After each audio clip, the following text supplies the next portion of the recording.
Self belief is must. UPSC clear કરવાનો એક જ મંત્ર છે, સેલ્ફ બિલીફ. તમારી ફેમિલી અને તમારી બીજી રિસ્પોન્સિબિલિટી છે, તો એને તમે સાઇડલાઇન ન કરો અને તમે પ્લાન બીનું ડેફિનેટલી વિચારવું જોઈએ.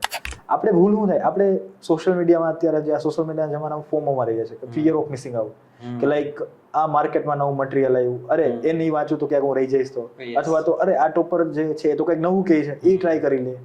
આન્સર રાઇટિંગ પછી જો સૌથી વધારે ઇમ્પોર્ટન્ટ મને જે લાગતું હોય મારા મત મુજબ ટોપરસ્કોપી. ટોપરસ્કોપી મસ્ટ હોવી જોઈએ તમારા શેડ્યુલમાં. બધા જે પ્રશ્નો છે ને એનું એક જ રૂટ એ છે કે હું કરી શકીશ કે નહીં. આ બધાનો મતલબ એસેન્સ આ જ છે બધા ક્વેશ્ચન, અને એનો જવાબ એ જ છે કે yes I can do it. Honestly મને એવું થાય કે એટલો નિસ્વાર્થ ભાવ હું ક્યારે મારામાં કેળવી શકીશ, ક્યારેય નહીં આવે. હું ઘણી વાર જ્યારે ફેલ થયો ત્યારે ઇનડાયરેક્ટલી મને એવું ક્યારેય ફીલ નથી કરાયું કે જેનાથી મને સેલ્ફ ડાઉટ આવે. ઘણીવાર આપણને સફળતાની એવી વાતો જાણવા મળે કે જે ખરેખર પોતાનામાં એક સંઘર્ષ ગાથા છે. કેટલાક વ્યક્તિઓના જીવનમાં પરિસ્થિતિ એટલી અઘરી હોય કે તે પહેલી નજરે જોતા મોટી આફત લાગે, પણ આવા જ વ્યક્તિઓ પોતાના ડેડિકેશન, ડિટર્મિનેશન અને હાર્ડવર્કથી આ આપદાને અવસરમાં ફેરવતા હોય છે. આવું જ એક વ્યક્તિત્વ આજે આપણી સાથે જોડાયું છે કે જેમણે વિશ્વમાં ખૂબ જ અઘરી ગણાતી એવી પરીક્ષાઓમાંની એક યુપીએસસીની એક્ઝામ એ એક જ વાર નહીં પણ સતત 2 વખત પાસ કરી. આ ઉપરાંત જીપીએસસી દ્વારા લેવાતી ક્લાસ 1-2ની એક્ઝામમાં પણ 35માં રેન્ક સાથે ઝળહળતી સફળતા મેળવી. તો આવા જ આકાશ ચાવડા સરનું હું આજના પોડકાસ્ટમાં ખૂબ ખૂબ સ્વાગત કરું છું. વેલકમ સર, અને આપને ખૂબ ખૂબ કોંગ્રેચ્યુલેશન્સ આટલી બધી સફળતાઓ મેળવવા માટે. First of all thank you so much સ્મિતભાઈ મને ઇન્વાઇટ કરવા માટે. And yes I am very grateful કે જે પણ અચીવમેન્ટ મળ્યું છે, આઈ વિલ સે કે ભગવાનની કૃપાથી આ બધા અચીવમેન્ટ પોસિબલ થયા છે. તો સર, આમ જોતા હોઈએ તો ઘણા બધા વિદ્યાર્થીઓ એ પોતાના વોલપેપરમાં લબાસના કે જ્યાં આઈએસ આઈપીએસ ઓફિસર્સની જે ટ્રેનિંગ થતી હોય છે એ એકેડેમીનો ફોટો હોય તેઓ પોતાના ફોનના વોલપેપરમાં રાખતા હોય છે.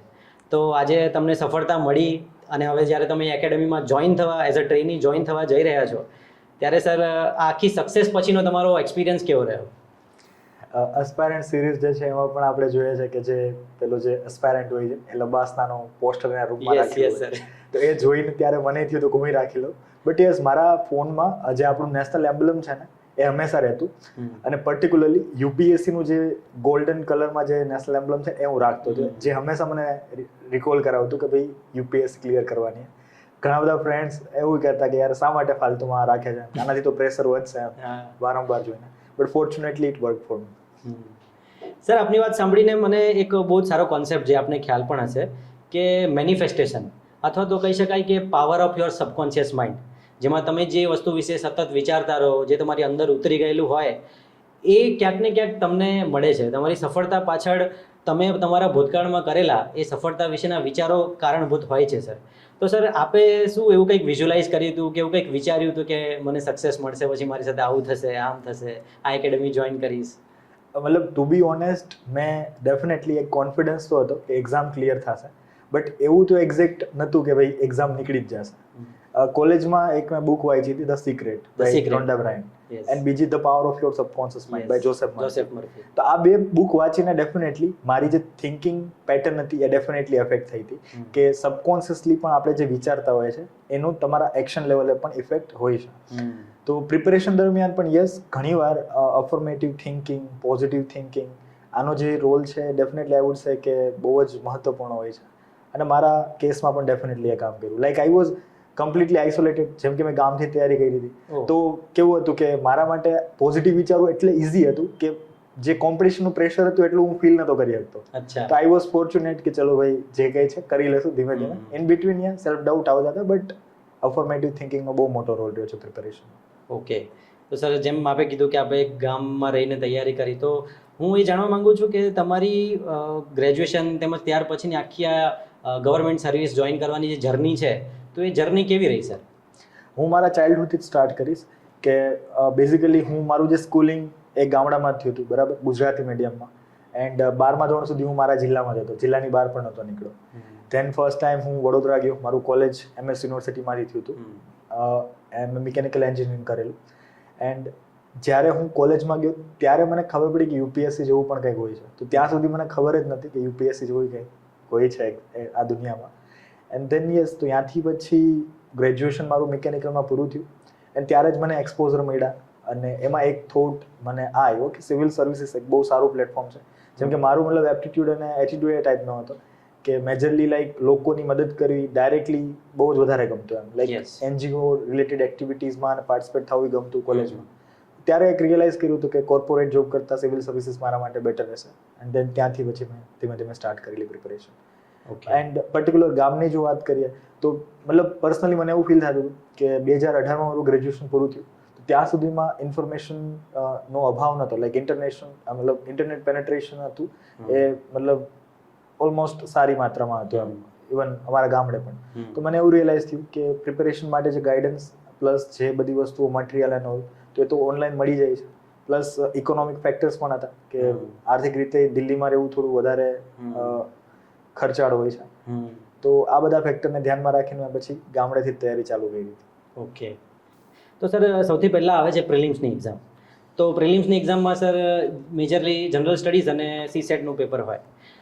તો સર એવું જોવામાં આવ્યું છે કે પ્રિલિમ્સની એક્ઝામ જે છે તો પ્રિલિમ્સની એક્ઝામમાં જે તમારું ગેસ વર્ક હોય એનો બહુ મોટો રોલ પ્લે થાય છે.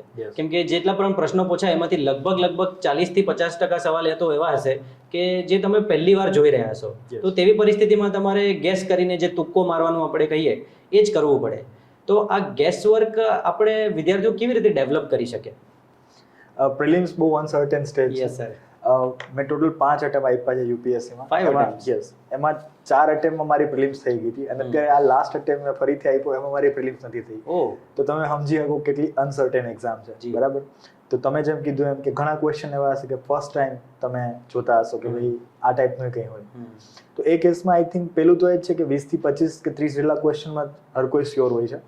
બાકી બધામાં 50-50 ના બેઝ ઉપર તમે લાઈક 50-50 અથવા તો એક એલિમિનેટ કરીને 33% તમે પહોંચવાનો પ્રયાસ કરતા હો. ગેસ વર્ક એ જ સચ મને એવું લાગે છે મારા કેસમાં કે જેટલું તમારું ઓવરઓલ નોલેજ બેઝ સારું હશે તો તમે એલિમિનેશન ટેકનિકનો યુઝ સારી રીતે કરી શકશો.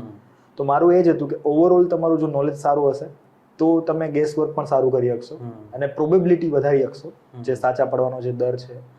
તો એક પર્ટિક્યુલર કોઈ સાયન્સ તો નથી, બટ મારા કેસમાં એ જ હતું કે જેટલું મતલબ હું વાસ્ટ રીડિંગ કરીશ તો ટૂંકમાં અટેમ્પ્ટ કરવામાં અથવા એલિમિનેટ કરવામાં મને હેલ્પ મળશે. એટલે તમારું સ્ટેટિકનો જે સબ્જેક્ટનું નોલેજ જેટલું સારું હશે એટલા તમે ઓપ્શન્સ વધારે સારા એલિમિનેટ કરી શકશો. Yes, I personally feel yes. Yes sir. And એક વસ્તુ એ કહીશ કે રિયલ એક્ઝામમાં મને એ વસ્તુ ફીલ થઈ કે જ્યારે તમે ઇન્સ્ટિંક્ટને ફોલો કરો છો કે લાઈક તમે ક્વેશ્ચન વાંચો and then suddenly you realize કે આનો જવાબ બી છે ઓર સી વોટ એવર. તો જનરલી મેં જોયું છે કે જે ઇન્સ્ટિંક્ટ કહેતું હોય ને મેજોરિટી કેસમાં સાચું હોય છે. કારણ કે એ એટલે કહે છે ક્યાંક ને ક્યાંક તમે આ વસ્તુ વાંચી લેતી ક્યાંક કંઈક હતું એમ, કંઈક કોરિલેશન છે. તો હું મતલબ રિયલ એક્ઝામમાં એક છે કે ઇન્સ્ટિંક્ટને હંમેશા ફોલો કરું છું and it worked. Yes sir. તો આના પરથી જ એક બીજો ક્વેશ્ચન ખાસ એ યાદ આવે છે કે જે મોક ટેસ્ટ સોલ્વ કરતા હોય ખાસ કરીને પ્રિલિમ્સ માટેની, તો સર એ મોક ટેસ્ટનો તમારી પ્રિપેરેશનમાં શું રોલ રહ્યો અને સ્ટુડન્ટ્સે મોક ટેસ્ટને કેવી રીતે આપવી જોઈએ અને એમાંથી કેવી રીતે મેક્સિમમ આઉટપુટ લેવું જોઈએ? કારણ કે ઘણા સ્ટુડન્ટની માન્યતા એવી હોય કે 25 પેપર કે 50 પેપર સોલ્વ કરી દો તો થઈ જાય, પણ તેમ છતાં ક્યારેક નથી થતું. એનું કારણ ઘણીવાર એ પણ જોવા મળે કે એ મોક ટેસ્ટને એનાલાઇઝ નથી કરતા. તો સર આપ આ બાબતે એમને શું ગાઈડન્સ આપવા માંગશો? જેમ તમે કીધું એમ કે મોક ટેસ્ટ મતલબ ક્વોન્ટિટી મેટર નથી કરતી, વધારે મોક ટેસ્ટ આપવી. તો આઈડિયલી એક નંબર સેટ કરો તો ડિફિકલ્ટ છે, બટ લેટ્સ સે કે 25 થી 30 તમે મોક ટેસ્ટ આપો છો, બરાબર? કઈ રીતે આપવી? ઇનિશિયલ તમે સેક્શનલ ટેસ્ટ આપી શકો, કારણ કે એ મતલબ તમારું એક આખું રૂટીન બનાવી શકો કે ભાઈ પ્રિલિમ્સ છે એના 3 કે 4 મહિના પહેલા આખું તમે શેડ્યુલ બનાવી શકો. એ પ્રમાણે તમે પર્ટિક્યુલર ધારો કે પોલિટી છે તો એનો એક સેગમેન્ટ છે એની ટેસ્ટ આપી, એ રીતે તમે સેગમેન્ટ વાઇઝ ટેસ્ટ આપવાનું સ્ટાર્ટ કરી શકો. એ ટેસ્ટ આપ્યા બાદ તમે એને સોલ્વ કરો કે ફોર એક્ઝામ્પલ તમે મતલબ કેટલો સ્કોર બને છે એટલું ઇમ્પોર્ટન્ટ નથી, પણ તમે કોઈ ભૂલ કરી છે કેમ ઇન્ટરપ્રિટેશનમાં. કારણ કે ઘણીવાર એવું બનશે કે યુપીએસસી બહુ કરેક્ટ અને ઇનકરેક્ટ આ બહુ પેલી માઇનર વસ્તુ, પણ જો પ્રેક્ટિસ નહીં કરી હોય તો ખબર નહીં પડે. તો રિયલ જ્યારે સ્ટાર્ટ કરશો ત્યારે કરેક્ટ પૂછ્યું હશે તો ઇનકરેક્ટ કરીને આવશો, તો ઇનકરેક્ટ પૂછ્યું તો કરેક્ટ કરીને આવશો, અથવા ઇવન બબલ ફિલઅપ કરવામાં ભૂલ થાય અથવા ઇન્ટરપ્રિટેશનમાં ભૂલ થાય. આવડે છે, જ્યારે તમે સોલ્વ કરો ત્યારે રિયલાઇઝ થાય કે અરે યાર આ ઇન્ટરપ્રિટેશન મારાથી કેમ થઈ ગયું પર્ટિક્યુલર સબ્જેક્ટનું. તો ટેસ્ટ આપ્યા પછી એનું એનાલિસિસ કરવું મારા ખ્યાલથી બહુ જરૂરી છે. માર્ક્સ બહુ મેટર નથી કરતા. જેમ કે હું મારી વાત કરું તો ઘણીવાર મેં મોક ટેસ્ટ આપી તો 13 માર્ક્સ આવેલા છે. અરે બાપરે 13 માર્ક્સ 13 તો તે વખતે કોન્ફિડન્સ ડાઉન નથી છે? ડેફિનેટલી, બટ અલ્ટિમેટલી લાઈક હિસ્ટ્રીની મેં ટેસ્ટ આપી હતી 13 માર્ક આવ્યા હતા, કોઈ એક એકેડેમીની હતી. તો બેઝિકલી માર્ક એટલા સિરિયસલી ના લ્યો, એક ઓવરઓલ સિસ્ટમ ઉપર કામ કરો કે ઓવરઓલ મારે ઇમ્પ્રૂવ કરવું છે, તો એનાલિસિસ કરો ક્યાં ભૂલ થાય છે, નોલેજ ગેપ છે તો આરામથી રિવાઇઝ કરો ફરીથી તમારા જે સોર્સ છે યસ. અને બીજી મતલબ એડિશનલ ઇન્ફોર્મેશન પણ તમે એનાલિસિસ કરશો, જ્યારે સોલ્વ કરશો તો એડિશનલ ઇન્ફોર્મેશન પણ આવી જશે. તો એ રીતે તમે ધીરે ધીરે પ્રેક્ટિસ કરીને ઇમ્પ્રૂવ કરી શકો. Yes sir. તો સર મોક ટેસ્ટની જ્યારે વાત હોય પ્રિલિમ્સ માટે, તો આપે કીધું કે સેક્શનલ ટેસ્ટ આપવા જોઈએ, પછી ફૂલ લેન્થ ટેસ્ટ તમે આપી શકો. તો એક એસ્પિરન્ટ કે જે હજુ તાજી તૈયારી ચાલુ કરી રહ્યો છે, તો એણે એ ટેસ્ટ આપવાની શરૂઆત તરત જ કરી દેવી જોઈએ કે પછી એને કઈ અપ્રોચ રાખવો જોઈએ? બેઝિકલી તો એકવાર મતલબ ટેસ્ટ આપે તો કોઈ લોજિક છે ને કે જે જસ્ટ સ્ટાર્ટ કરે છે. તો જે જનરલ સ્ટડીઝનું એકવાર જેમનું ઓવરઓલ હોલિસ્ટિક કવર થઈ ગયું છે એન્ડ પ્રિલિમ્સના 3 કે 4 મહિનાની આસપાસ વાર છે, તો ત્યારથી ધીમે ધીમે સ્ટાર્ટ કરી શકે. તો પહેલેથી નહીં, એકવાર એટલીસ્ટ એ સબ્જેક્ટ પૂરો થાય એટલું કરી શકાય કે મોક ટેસ્ટની જગ્યાએ ધારો કે પોલિટી સબ્જેક્ટ મારો પૂરો થયો તો એટલીસ્ટ હું પીવાયક્યુ જો કે કયા ટાઈપના ક્વેશ્ચન્સ પોલિટીમાંથી પૂછાણા હતા, યસ પ્રીવિયસ યર ક્વેશ્ચન્સ, ઓર ઇકોનોમી મારું પૂરું થયું તો એ મતલબ એમ હું જોઈ શકું કે ભાઈ હું એકચ્યુઅલી જે મારો સોર્સ છે એમાં મેજોરિટી ક્વેશ્ચન ક્યારેય 100% તો ક્યારેય કવર નથી થવાનું કોઈ સોર્સથી, બટ એટલીસ્ટ 70-80% જેટલા ક્વેશ્ચન્સ અગર તમે જે સબ્જેક્ટ જે સોર્સમાંથી કર્યો છે કવર થાય છે તો દેટ ઇઝ ફેર ઇનફ, તો તમે સાચી દિશામાં જાઓ છો. એન્ડ એ રીતે લાઈક સબ્જેક્ટ વાઇઝ તમે પીવાયક્યુ એનાલિસિસ કરીને આગળ વધી શકો. અને એક ટાઈમ પછી લાઈક 3, 4 કે 5 સબ્જેક્ટ થઈ ગયા તો પછી તમે મોક ટેસ્ટનું વિચારી શકો. તો ઇનિશિયલ 5-6 મહિના તો તમારું કન્ટેન્ટ ડેવલપ કરવામાં ટાઈમ લાગશે. ઓકે, એટલે એવું કહી શકાય સર કે ક્યાંક ને ક્યાંક જે કોચિંગ ઇન્સ્ટિટ્યૂટની જે ટેસ્ટ હોય પ્રિલિમ્સ માટેની, એના કરતાં પણ જે પ્રીવિયસ યર ક્વેશ્ચન્સ છે એ વધારે મહત્વના છે.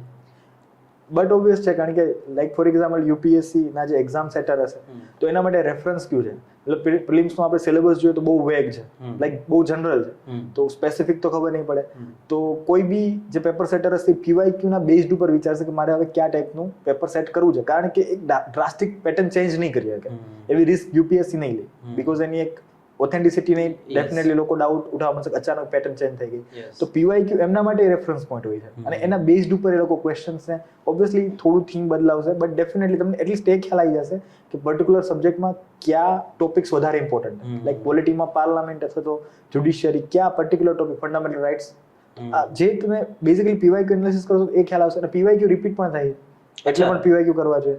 લાઈક હર વખતે તમે જો તો મિનિમમ 2 થી લઈને 5 જેટલા ક્વેશ્ચન્સ રિપીટ થશે જ થશે. તો જો તમે હરખું કરેલું હશે તો એ એજ મળે ને બહુ જ સારી વાત કહેવાય. જો તમારા ઇવન 2 ક્વેશ્ચન જો હાચા પડી જતા હોય ઇન એન્ડ આઉટ નું થઈ જાય તો બહુ સારું. સર ઘણીવાર એવું પણ જોવા મળે છે કે પ્રીવિયસ યર ક્વેશ્ચન્સના અમુક ઓપ્શન હોય એમાંથી નેક્સ્ટ યર કોઈ ક્વેશ્ચન ડિઝાઇન થતો હોય, તો શું એસ્પિરન્ટે એના જે ઓપ્શન છે એના વિશે પણ ગૂગલ કરીને વાંચવું જોઈએ કે પછી કઈ રીતે અપ્રોચ કરવો જોઈએ? આઈડિયલી એ જે ઓપ્શન્સ છે, ફોર એક્ઝામ્પલ કોઈ નેશનલ પાર્ક પૂછી લીધું કે આ નેશનલ પાર્ક છે કયા રાજ્યમાં છે અથવા તો કઈ બીજી વસ્તુ, તો એમાં એના અફિલિએટેડ બીજા પણ નેશનલ પાર્કને એકવાર જોઈ લેવા જોઈએ કે ભાઈ પર્ટિક્યુલર ધારો કે આસામ છે એમાંથી કોઈ માનસ નેશનલ પાર્ક એવું કંઈ પૂછ્યું હોય તો બીજા નેશનલ પાર્ક ઉપર નજર રાખી લો, જેથી કરીને તમારું ઓવરઓલ નોલેજ વાસ્ટ થાય અને ફ્યુચરમાં એટલીસ્ટ એનાથી નોલેજ વાસ્ટ થશે તો એલિમિનેશનમાં તો હેલ્પ થવાનું જ છે. એન્ડ બટ ઓબ્વિયસ છે, તમે જેમ કીધું એમ કે બનીએ કે પેપર સેટર છે એ બીજા ઓપ્શન્સના બેઝ ઉપર નેક્સ્ટ યર ક્વેશ્ચન બનાવી શકે. તો આ બે બેનિફિટ છે કે તમારું નોલેજ પણ વાસ્ટ થશે, એ જાણી લેશો તો આસપાસની વસ્તુ કે ઓલરેડી એ યુપીએસસીના ઓપ્શનમાં આવી ગઈ છે તો દેર ઇઝ ચાન્સ કે પૂછાય કે ફ્યુચરમાં, અને એટ સેમ ટાઈમ પ્રોબેબિલિટી વધી જશે એમ કે એમાંથી કોઈ ક્વેશ્ચન સેટ થાય તો પણ તમારું સાચું પડી જાય. Right sir.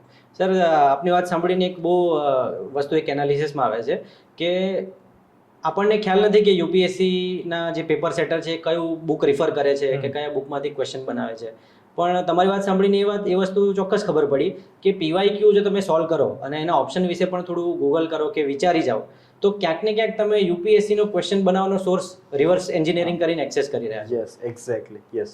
Right sir. તો સર હવે નેક્સ્ટ વાત કરીએ કરંટ અફેર્સની, કે કરંટ અફેર્સ બાકી બધા જે સબ્જેક્ટ છે જેમ કે પોલિટી માટે લક્ષ્મીકાંત છે કે હિસ્ટ્રી માટે સ્પેક્ટ્રમની બુક છે, તો એ બધી બુક મોરલેસ બધાને ખ્યાલ હોય, પણ જ્યારે કરંટ અફેર્સની વાત આવે ત્યારે એસ્પિરન્ટ્સ બહુ કન્ફ્યુઝડ હોય છે કે કરંટ અફેર્સની હોલિસ્ટિક પ્રિપેરેશન કેવી રીતે કરીએ. શું ન્યૂઝપેપર વાંચી લઈએ કે પછી ન્યૂઝપેપર સ્કીપ કરીને મંથલી મેગેઝિન જોઈ લઈએ, કોઈક વેબસાઇટ પરથી કોઈ કોચિંગ ક્લાસના જે ડેઇલી કરંટ અપડેટ્સ આવતા હોય એ જોઈએ કે પછી કોઈ વિડીયો જોઈ લઈએ યુટ્યુબ પર, તો તમારો શું અપ્રોચ હતો કરંટ અફેર્સને હોલિસ્ટિકલી કવર કરવાનો? મારી જેમ કે જર્ની બહુ લાંબી હતી, તો મતલબ કરંટ અફેર્સનો મતલબ અપ્રોચ એ રીતે ટાઈમલી લાઈક ચેન્જ થયો કે ડેવલપ થયો લાઈક ઇનિશિયલી GS નો કોઈ નોલેજ જ નહોતું અને ઇવન ન્યૂઝપેપર ઇંગ્લિશ એટલી ખરાબ હતી ટુ બી ઓનેસ્ટ કે જ્યારે મતલબ બધા લોકો એવું કહેતા કાં તો ધ હિન્દુ વાંચો અને કાં તો ઇન્ડિયન એક્સપ્રેસ વાંચો.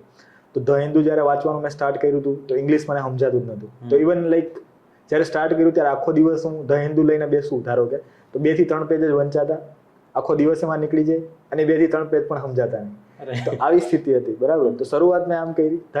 ધ ઇન્ડિયન એક્સપ્રેસ કમ્પ્લીટલી થોડું મને ઇઝી લાગતું હતું પણ તો એમાં કંઈ સમજાતું નહોતું.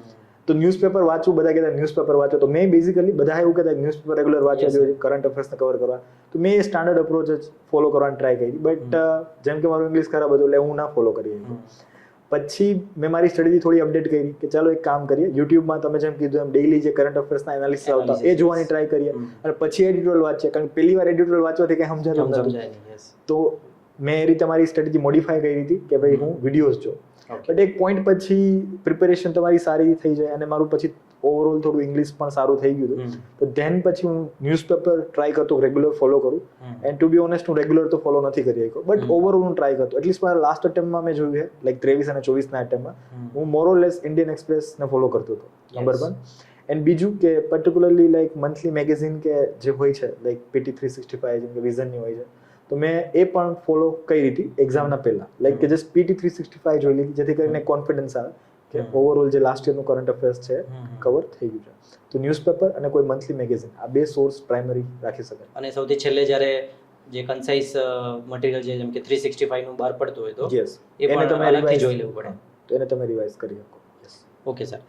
સર નેક્સ્ટ ક્વેશ્ચન છે કે આપણને ખ્યાલ છે તમે કીધું એ પ્રમાણે કે તમે પ્રિપેરેશન સ્ટાર્ટ કરી ત્યારે ઇન્ટરનેટ પેનિટ્રેશન થઈ ગયું હતું અને આજના સમયમાં તો જોવા જઈએ તો સર ઇન્ફોર્મેશન એટલી બધી ઓવરલોડેડ છે કે સ્ટુડન્ટ્સ કન્ફ્યુઝ વધારે રહે છે કે આમાંથી શું વાંચવું એના કરતાં શું છોડી દેવું એ બાબતે વધારે એને વિચારવું પડે એવું થાય છે. તો સર આવી સિચ્યુએશનમાં એક એસ્પિરન્ટ એવું કેવી રીતે એનાલિસિસ કરી શકે કે માની લો કે કોઈ વેબસાઇટ જોઈ છે કે કોઈ બુક માર્કેટમાં નવી આવી છે તો એવું કેવી રીતે નક્કી કરી શકાય કે આ બુક મારા માટે વાંચવી પરફેક્ટ છે? તમે બહુ પ્રિસાઇઝલી કીધું કે અત્યારે ઇન્ફોર્મેશનનો એટલો બધો મતલબ ઓવરફ્લો થઈ ગયો કે એસ્પાયરન્ટ કન્ફ્યુઝ છે કે ભાઈ કરવું તો કરવું શું. બધા અલગ અલગ એડવાઇસ દે છે. એક્સ ટોપર કંઈક બીજું કહે છે, વાય ટોપર કંઈક બીજું કહે છે અને એમાં એસ્પાયરન્ટ બિચારા કન્ફ્યુઝ થાય છે કે એક્ઝેક્ટ કરવું શું. તો આઈ થિંક મને એવું લાગે છે કે જેટલું સિમ્પલ અપ્રોચ રાખશો એટલો ફાયદો થશે. સિમ્પલ અપ્રોચનો મતલબ એ છે કે પહેલી વસ્તુ તો તમે તમારા સ્ટડી ટેબલ ઉપર યુપીએસસી નો સિલેબસ હોવો જોઈએ. બરાબર. યુપીએસસી નો સિલેબસ આરામથી 5-10 મિનિટ રોજ એને આપો, એને વાંચો. રોજ 5-10 મિનિટ વાંચો કારણ કે એ ઇન્ટરનલાઇઝ થવું બહુ જરૂરી છે. ઇનિશિયલ એટલીસ્ટ 2-3 મહિના તો રેગ્યુલર વાંચો એન્ડ ધેન પછી તમે 3-4 દિવસે કે અઠવાડિયે એકવાર નજર નાખશો તો પણ ચાલશે. બટ ઇનિશિયલી જે સિલેબસ છે એને રેગ્યુલર જોવાની આદત પાડો 5 થી 10 મિનિટ. આનાથી ફાયદો શું થશે? પહેલી વસ્તુ તો તમે જેમ કીધું કે શું વાંચવું. બરાબર.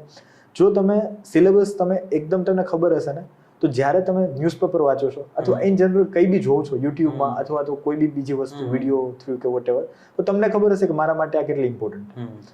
સોર્સ ફાઇનલાઇઝ કરવું એ બહુ કોમ્પ્લેક્સ પ્રોસેસ છે પણ હું એટલું કહીશ કે ધારો કે તમે ટોપર્સ જે છે બરાબર જે રિકમેન્ડ કરે છે તો એક પેટર્ન મળશે એમાં. લાઈક 7 કે 8 ટોપર છે એ પર્ટિક્યુલર એક સબ્જેક્ટ માટેની એની એક મેથડ હશે કે ભાઈ મારા આ સોર્સ હતા તો એ તમે સોર્સને ફાઇનલાઇઝ કરી શકો. તો સોર્સને તમે એ રીતે ફાઇનલાઇઝ કરી શકો અને એકવાર સોર્સ ફાઇનલાઇઝ થયું પછી સૌથી ઇમ્પોર્ટન્ટ છે stick to that source. Don't switch it. મારા 2018ના જે સોર્સ હતા એ જ 24માં 6 વર્ષથી અમે મારા સોર્સ નથી બદલાયો. આપણે ભૂલ શું થાય આપણે સોશિયલ મીડિયામાં અત્યારે જે આ સોશિયલ મીડિયાના જમાનામાં ફોમોમાં રહીએ છીએ કે ફિયર ઓફ મિસિંગ આઉટ કે લાઈક આ માર્કેટમાં નવું મટીરિયલ આવ્યું અરે એ નહીં વાંચું તો ક્યાંક હું રહી જઈશ તો અથવા તો અરે આ ટોપર જે છે તો કંઈક નવું કહે છે એ ટ્રાય કરી લે.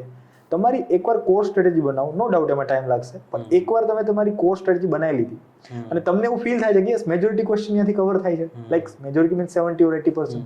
તો stick to that resource and બસ એ જ રિસોર્સમાં મલ્ટિપલ રિવિઝન આરામથી કરો. આ વર્ક કરશે. સૌથી ઇમ્પોર્ટન્ટ અત્યારે અઘરામ અઘરું હોય ને તો તમારે કલેક્ટર બનવું છે તો ઇન્ફોર્મેશનના કલેક્ટર ના બનો. આપણે અત્યારે બધા ઇન્ફોર્મેશનના કલેક્ટર બની ગયા. મતલબ હું ઇવન મારા લાઈક લેપટોપમાં કે મોબાઈલમાં જો કેટલી બધી પીડીએફ એમને ડાઉનલોડ કરી ફ્રી ગ્રુપ ટેલિગ્રામ પર ચાલે તો ટેલિગ્રામમાં મતલબ કઈ બી આવ્યું નવું તો આપણે ડાઉનલોડ કરી દીધું. બટ અનફોર્ચ્યુનેટલી એટલે કે ભાઈ તમે એ જે પીડીએફ છે ક્યારેય પહેલા તો વાંચી નથી શકવાના એન્ડ ફોર્ચ્યુનેટ એસેન્સમાં કહું છું કે તમે મતલબ બેટર છે ને કે યાર તમારા એકવાર રિસોર્સિસ જે તમે ફાઇનલાઇઝ કરી નાખ્યા છે બરાબર તો એને સ્વિચ ના કરો. સૌથી ઇમ્પોર્ટન્ટ વસ્તુ આ છે. તો આઈ વુડ સે કે યસ, સિલેબસ વાઇઝ આરામથી એનાલિસિસ કરો કે ભાઈ તમે કયા રિસોર્સિસને રેફર કરી શકો. એના માટે તમે ભલે 10 નહીં 20 ટોપરને લો, પણ એક પેટર્ન ડેફિનેટલી મળશે. કે લાઈક પોલિટીમાં મોસ્ટ ઓફ લોકો કહે છે લક્ષ્મીકાંત, તો ડેફિનેટલી ખબર પડી ગઈ. Yes. તો એ રીતે જે એક ઓવરઓલ જે એક લાસ્ટ યરના અથવા તો છેલ્લા 4-5 વર્ષના ટોપરોનું જે ઓબ્ઝર્વેશન છે એનું આપણે વિઝડમને ધ્યાનમાં રાખી અને એક રિસોર્સ એકવાર ફાઇનલાઇઝ કર્યો પછી એને બદલાવો નહીં. સૌથી ઇમ્પોર્ટન્ટ આ છે, રિસોર્સ બદલાવા નહીં, ફાઇનલાઇઝ કરવામાં તમારો ટાઈમ લ્યો. એકવાર રિસોર્સ નક્કી થયા પછી એનું મલ્ટિપલ રિવિઝન કરવું બહુ જરૂરી છે. That is more important. Okay sir, તો આ તો વાત થઈ પ્રિલિમ્સમાં જે જનરલ સ્ટડીઝના ક્વેશ્ચન્સ છે એના વિશે. હવે મેઇન હર્ડલ આજના સમયમાં સર બધા માટે સીસેટ બનતું જાય છે. ભલે એનું નેચર ક્વોલિફાઈંગ છે, પણ એનું જે ડિફિકલ્ટી લેવલ એટલું હોય છે કે 33% જે માર્ક્સ આપણે લાવવાના હોય એ પણ લાવવામાં અઘરું પડતું હોય છે. તો સર આપનો એક્સપિરિયન્સ હતો તો એવું ઓબ્ઝર્વેશન જે હોય સ્ટુડન્ટ્સનું, તો એના પરથી આપ એમાં શું એક સ્ટ્રેટેજી સજેસ્ટ કરવા માંગશો કે જેમને જીએસમાં વાંધો નથી આવતો પણ સીસેટ ક્લિયર નથી થયેલી, 1 કે 2 માર્ક્સથી છૂટી જાય છે, તો એમણે શું અપ્રોચ લેવો જોઈએ? શું એમણે પહેલેથી જ સીસેટનું એટલું તૈયારી કરવી જોઈએ? શું કોમ્પ્રિહેન્શનના ક્વેશ્ચન પર ભાર આપવો જોઈએ કે પછી ક્વોન્ટિટેટિવ એપ્ટિટ્યૂડના ક્વેશ્ચન પર ભાર આપવો જોઈએ? આપનું શું સજેશન રહેશે? ઇનિશિયલી લાઈક મારું બેકગ્રાઉન્ડ એન્જિનિયરિંગનું હતું, તો ફોર્ચ્યુનેટલી શરૂઆતમાં સીસેટમાં મારે કોઈ પ્રોબ્લેમ નહોતો થતો. શરૂઆતમાં લાઈક જ્યારે મેં 19માં ફર્સ્ટ અટેમ્પ આપ્યું અથવા તો 22માં સેકન્ડ અટેમ્પ આપ્યો, તો પ્રિલિમ લાઈક સીસેટ ક્લિયર કરવું એટલે મારા માટે બહુ સિમ્પલ હતું. એન્ડ મને એવું લાગતું હતું કે અમુક જે સ્ટુડન્ટો, જેમ તમે ક્વેશ્ચન પૂછ્યો કે જીએસ સારું હોય બટ સીસેટના લીધે ક્વોલિફાય ના થયા, તો મને એવું લાગતું કે યાર આ થોડી ના પોસિબલ છે. આ તો મતલબ મને લાગે કે જે જીએસ નું નોલેજ છે ઇગ્નોરન્સ છુપા માટેની એક ખાલી આર્ગ્યુમેન્ટ હોય કે સીસેટ ના લીધે રહી ગયો. બટ જ્યારે હું અહીંયા અમદાવાદ આવ્યો, ધેન આઈ રિયલાઇઝડ કે સીસેટ એકચ્યુઅલી સિરિયસ પ્રોબ્લેમ છે. અને એ મેં આ ટાઈમે ફીલ કર્યું. 2025 નું તમે પેપર જોશો, સીસેટ બહુ ડિફિકલ્ટ હતું અને 23 નું બહુ ડિફિકલ્ટ હતું. 23 નું જ્યારે મતલબ માંડ મતલબ હું કટ ઓફ ઉપર હતો, ત્યારે મેં રિયલાઇઝ કર્યું કે સીસેટ ના લીધે ડિસ્ક્વોલિફાય થઈ શકાય. તો એમાં મતલબ મારી સ્ટ્રેટેજી બહુ સિમ્પલ હતી કે લાઈક એન્જિનિયરિંગ બેકગ્રાઉન્ડ હતું તો વધારે બહુ સ્ટ્રગલ નથી કર્યું. તો મેં કોઈ કોર્સ કે કોઈ બુક રેફર નથી કરી. બટ લાઈક એક ભેંસ કી પાઠશાળા કરીને છે, એમાં બકુલ પટેલ કરીને છે, તો એના જે સીસેટના જે પીવાયક્યુના જે સીસેટના જે પેપર સોલ્યુશન છે એ જ હતો. કારણ કે સીસેટમાં તમે જોશો કે એક પેટર્ન છે, લાઈક અમુક ટાઈપના ક્વેશ્ચન પૂછાય છે, તો એ જો પેટર્ન મગજમાં તમે સેટ થઈ ગઈ તો પછી જસ્ટ નંબર્સ બદલશે, પેટર્ન તો સેમ જ છે, લોજિક સેમ જ છે. તો પીવાયક્યુ સોલ્વ કરવા મારા માટે એક બેનિફિશિયલ હતા, હું એમ કહીશ. એન્ડ બીજું તો મતલબ બસ જ્યારે એક્ઝામ નજીક હોય તો ત્યારે થોડું પ્રેક્ટિસ કરતો રહેતો. લાઈક એક જગ્યાએ તમે થોડા ઇક્વેશન્સ ને જે કંઈ લોજિક્સ ને બીજા જે બધા હોય મેથેમેટિકલ રિઝનિંગ, એ જગ્યાએ એક જગ્યાએ તમે લખી શકો અને એને રિવાઇઝ કરી શકો. બટ મેં પર્ટિક્યુલર કોઈ સોર્સ નતો રેફર કર્યો. બટ આઈ વુડ સે કે લાઇટલી લેવાનો કોઈ પેલું નથી એમ. લાઈક તમારું સીસેટ તમને લાગે છે કે વીક છે, કેવી રીતે ચેક કરી શકશો? પીવાયક્યુ એકવાર પ્રોપર ટાઈમલી મેનરમાં બેસીને ચેક કરી લો. જો તમે 85 ની નીચે જાઓ છો then you should do something. 85 I would say. એ રીતે નહીં કે 75 બસ થઈ જાય. તો 85 ઉપર થવું બહુ જરૂરી છે, કારણ કે રિયલ એક્ઝામમાં સીસેટનું પ્રેશર કોઈ નેક્સ્ટ લેવલનું જશે, જે આ વખતે મેં ફીલ કર્યું હતું. યસ, 1 કલાક મારી પૂરી થઈ ગઈ હતી અને મેં 10 કે 12 ક્વેશ્ચન જ સોલ્વ કરી. અને એ જે પ્રેશર એકદમ બની જાય, અને એ જે પ્રેશર પ્રેશરમાં ભૂલ થઈ જાય, ઇટ ઇઝ વેરી ડિફિકલ્ટ. તો સીસેટ માટે કોઈ એક સારી બુક અથવા કોર્સ જોઈન કરવો જોઈએ એવું હું રિકમેન્ડ કરીશ. ઓકે, એટલે સૌથી પહેલા તો એસ્પિરન્ટે તૈયારી સ્ટાર્ટ કરે એ વખતે ટેસ્ટ કરી લેવું જોઈએ કે ભાઈ પોતાના સીસેટમાં કેવું થાય છે. કેમ કે ઘણા સ્ટુડન્ટ સર છેક સુધી ટેસ્ટ જ નથી કરતા. એમને કાં તો ઓવર કોન્ફિડન્ટ હોય છે, કાં તો એક ફિયર ઓફ એક્ઝિક્યુશન હોય કે ના સ્ટાર્ટ જ નહીં કરતા. એમને ખબર હોય ઘણીવાર કે વીક છે મારું. ઘણા મતલબ આઈઆઈટીએન લોકો સીસેટમાં ફેલ થાય છે. ઓ આઈઆઈટીએન તો મતલબ મને એવું લાગે કે એવું હવામાં રહેવાની કોઈ જરૂર નથી. જે મતલબ એક ટાઈમે હું એરોગન્સમાં હતો કે મતલબ સીસેટ માટે તો મારે કોઈ કરવાની જરૂર નથી. બટ ધારો કે હવે મારે ફરીથી અટેમ્પ આપવાનો થાય તો ડેફિનેટલી સીસેટને હું લાઇટલી તો નહીં લઉં. સીસેટ માટે હું સફિશિયન્ટ એફર્ટ આપીશ. Okay sir. તો સર આ વાત થઈ કે મેથ્સની અથવા તો તમને જે આવડતા સબ્જેક્ટ હોય એની, હવે તમને જે સબ્જેક્ટ સારો આવડે છે તો તમને કોઈકમાં નેચરલી જ રુચિ હોય, જેમ કે પોલિટી કોઈકને ગમતું હોય, કોઈકને હિસ્ટ્રી ગમતું હોય, તો એવા સબ્જેક્ટ્સ તો આપણે બહુ સારી રીતે આપણને આવડતા હોય, એમાં પ્રશ્નોમાં ભૂલ પણ ના થાય આપણી. પણ આ પ્રિપેરેશન દરમિયાન બહુ જ બધા સબ્જેક્ટ વાંચવા પડે. હવે બની શકે એમાંથી અમુક સબ્જેક્ટ એવા હોય કે જેમાં તમને બિલકુલ જ મજા નથી આવતી. તો એવા સબ્જેક્ટ્સમાં પણ આપણે પાસ તો થવાનું જ છે, સ્કોર તો કરવાનો જ છે. તો એવા સબ્જેક્ટ્સને આપણે કેવી રીતે ડીલ કરીએ કે કેવી રીતે આપણા માટે વધારે એન્જોયેબલ કે સ્કોરિંગ બનાવી શકીએ? અમુક સબ્જેક્ટ છે એનું ધારો કે વેઇટેજ વધારે છે તો એને તમે નેગ્લેક્ટ ન કરી શકો. તો ગમે એમ કરીને તમારે મગજને સમજાવવાનું છે કે નહીં, એની how you have to read it. એને તમે એન્જોયેબલ લાઈક એ રીતે બનાવી શકો. ફોર એક્ઝામ્પલ કે જીઓગ્રાફીના કેસમાં, જેમ કે જીઓગ્રાફી હું ડાયરેક્ટ વાંચું તો એટલું સમજાતું નહીં, તો લાઈક તમે લેક્ચર્સ જોઈ શકો કોઈ ફેકલ્ટીના, જેથી કરીને તમે એટલીસ્ટ એ જે લેક્ચર્સથી થોડા ઇન્વોલ્વ થાવ અને એટલું પ્રેશર ના આવે બ્રેઇન ઉપર. તો આવા કંઈ વસ્તુ તમે કરી શકો, બટ એની હાવ કરવાનું તો છે જ. તો એ સર આપણે બહુ જ સારું માર્ક કર્યું કે જ્યારે તમને કોઈ વિષય જાતે બુકમાંથી વાંચવાનો કંટાળો આવે છે તો તમે એની આખી સિરીઝ કે લેક્ચર્સ જોઈ શકો એમ. જેમ કે આપણને દોડવાનું મન ના થાય તો આપણે ટ્રેડમિલ યુઝ કરી લઈએ, એ રીતે વાંચવાનું મન ના થાય તો વિડીયોઝ યુઝ જે સબ્જેક્ટ છે શા માટે મજા નહીં આવતી, એના જે કોન્સેપ્ટ અથવા ફેક્ટ્સ છે યાદ નથી રહેતી, તો ડાયરેક્ટ પહેલી વાર વાંચવું ડાયજેસ્ટ ઓમય નહીં થાય પહેલી વાર સીધું તમે કરશો. તો બેટર છે કે એકવાર ફોર એક્ઝામ્પલ મારા કેસમાં જીઓગ્રાફી, તો મેં એકવાર સ્પીપાની જે એક જીઓગ્રાફીની આખી પેલી છે પ્લેલિસ્ટ, તો એમાંથી જ મેં જોયું હતું. અચ્છા, યસ, એ મેમ સર્વિસમાં છે, હું અત્યારે એક્ઝેક્ટ નામ રિકોલ નથી કરી શકતો, બટ રાજતનીલ મેડમ. Yes yes yes. તો એ મેમના મેં ત્યારે લેક્ચર જોયા હતા એન્ડ ધેન પછી વાંચવાનું સ્ટાર્ટ કર્યું. તો કેવું કે એકવાર ઓલું સાંભળેલું હોય ને તો એમ થાય ઓકે ચલો કંઈ નવું નથી, તો પછી ધીમે ધીમે તમે સિંક થાવ. તો સર આ તો આપણે વાત કરી કે પ્રિલિમ્સમાં આપણી શું સ્ટ્રેટેજી હોવી જોઈએ. હવે પ્રિલિમ્સ તો અલ્ટિમેટલી ક્વોલિફાઈંગ છે, મેઇન જે છે એ મેઇન્સની એક્ઝામ છે. તો સર મેઇન્સની એક્ઝામમાં જ્યારથી મેઇન્સની એક્ઝામનું નામ પડે ત્યારથી દરેકના મનમાં બીજું તરત જ પ્રશ્ન થાય કે રાઇટિંગ પ્રેક્ટિસ કેવી રીતે કરવી. તો સર આ બાબતે તમે રાઇટિંગ પ્રેક્ટિસ જે છે એ ક્યારથી ચાલુ કરી અથવા ક્યારથી ચાલુ કરવી જોઈએ? રાઇટિંગ પ્રેક્ટિસનો શું અપ્રોચ હોવો જોઈએ? શું ટાઈમ બાઉન્ડ મેનરમાં લખવા જોઈએ ક્વેશ્ચન્સ, કે પછી રેન્ડમલી તમને જે ગમે મન ફાવે એ રીતે તમે લખી શકો? તો રાઇટિંગ પ્રેક્ટિસ બાબતે સર થોડું આન્સર રાઇટિંગ મેં તો મતલબ એવું જ કહીશ આઈડિયલી કે એકવાર જ્યારે તમારું જીએસ ઓવરઓલ કવર થઈ જાય પછી તમે સ્ટાર્ટ કરવું જોઈએ આન્સર રાઇટિંગ. કારણ કે મેઇન્સમાં તમે જોશો તો કોઈ એક સબ્જેક્ટના નોલેજથી આન્સર લખવો એ થોડોક યુનિડાયમેન્શનલ થઈ જાય. તો બેટર છે કે એટલીસ્ટ 4-5 સબ્જેક્ટ તમારા કવર થઈ ગયા પછી તમે આન્સર રાઇટિંગનું વિચારી શકો. તો આઈ વુડ સે કે ધારો કોઈ ફ્રેશર કેન્ડિડેટ છે તો મિનિમમ 4 કે 5 મહિના જ્યારે એ જીએસનું આખું કવર થઈ જાય પછી આન્સર રાઇટિંગ સ્ટાર્ટ કરવી જોઈએ. હવે કઈ રીતે કરવી? તો ડાયરેક્ટ કે યુપીએસસીનો મતલબ જે પીવાયક્યુ મતલબ જે આખી ટેસ્ટ છે એને સીધી તમે ઉઠાઈને લખી નહીં શકો, અથવા તો પીવાયક્યુ લખવા ડિફિકલ્ટ થશે. તો ઇનિશિયલી તમે એવું કરી શકો કે ધારો કે તમે પોલિટીનો કોઈ ટોપિક વાંચો પાર્લામેન્ટ, પાર્લામેન્ટમાંથી તમારી રીતે તમને એમ લાગે છે કે ભાઈ ધારો કે આ ટાઈપના ક્વેશ્ચન બની શકે, એકદમ સિમ્પલ ટાઈપના, તો તમારી રીતે જ આ રીતે મેં અપ્રોચ હતો મારો કે ઇનિશિયલી તમારી જાતને પહેલાં કમ્ફર્ટેબલ બનાવો લખવામાં. પહેલાં એકદમ ચેલેન્જ ના કરી દો, તમારે સ્ટ્રેચ કરવાનું છે બટ ઇનિશિયલી સિમ્પલ રાખો. સિમ્પલ એ રીતે રાખો કે તમે જસ્ટ લાસ્ટ વીકમાં જે કંઈ વાંચ્યું છે જે કંઈ સબ્જેક્ટનું કે વોટ એવર, તો એમાંથી તમારી રીતે ક્વેશ્ચન બનાવો. યુપીએસસી હું પૂછે એનાથી કંઈ ફરક નથી પડતો. ઓકે, તમારી રીતે લખવાની ટ્રાય કરો. તો દેન યુ રિયલાઇઝ કે ઓકે પછી તમે ધીમે ધીમે લખવામાં તમને એટલો પ્રોબ્લેમ નહીં થાય. પછી તમે ધીમે ધીમે પીવાયક્યુ અથવા તો કોઈ ઓનલાઈન તમે કોઈ વેબસાઇટમાં ડેઇલી બેઝ પર ઘણી બધી એકેડેમી છે અપલોડ કરતી હોય, એને તમે 5, 6 કે 7, 8 મહિના પછી ફોલો કરી શકો. તો અને ટાઈમ બાઉન્ડમાં લખવાની શરૂઆતમાં કોઈ જરૂર નથી, આરામથી લખો, તમારો ટાઈમ લો એન્ડ ધીમે ધીમે આ વસ્તુ ડેવલપ થશે કે 10 માર્ક ક્વેશ્ચન છે તો 7 મિનિટ અને 15 માર્ક ક્વેશ્ચન છે તો 10 મિનિટ જેવું, તો એ ધીમે ધીમે ડેવલપ થશે. તો આઈ વુડ સે કે પહેલાં એકદમ સેફલી સ્ટાર્ટ કરો. એન્ડ સૌથી ઇમ્પોર્ટન્ટ વસ્તુ છે કે મેં ફીલ કરી હતી કે લખવામાં એક ડર આવે, ઇનર્શિયા હોય છે સર, કે હું સ્ટાર્ટ કેમ કરું.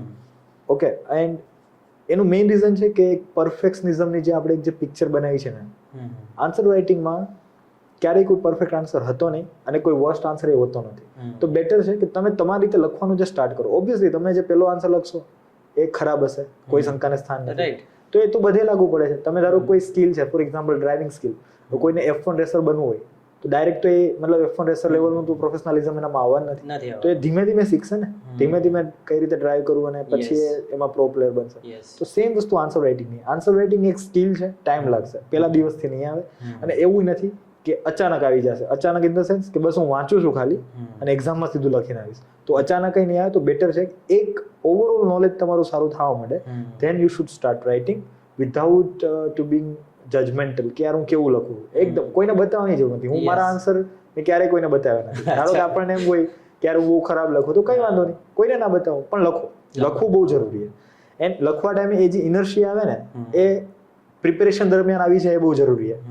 કારણ કે રિયલ એક્ઝામમાં આવશે. જો એ ઇનર્શિયા ત્યારે નહીં આવતો, રિયલ એક્ઝામમાં આવશે. તો બેટર છે કે ત્યારે રડવું આવે કે જે આવે એ બટ એ કરી લેવું જોઈએ. આન્સર રાઇટિંગ સૌથી મતલબ ડિફિકલ્ટ છે આ પ્રોસેસમાં, પ્રિપેરેશનમાં, અને સૌથી ઇમ્પોર્ટન્ટ.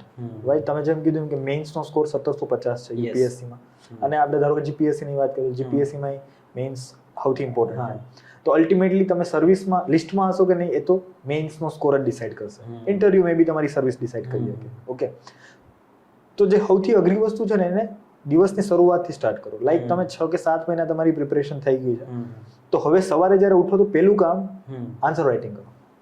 કારણ કે સૌથી અઘરું કામ એ છે, એ પહેલા પતાવી દીધું તો એક સેન્સ ઓફ અચીવમેન્ટ જેવું આવશે કે ચાલો સૌથી ઇમ્પોર્ટન્ટ કામ પતાવી દીધું છે અને આગળ પછી તમારું જે ડેલી રૂટીન તમે કરી. આન્સર રાઇટિંગ સવારે રાખો.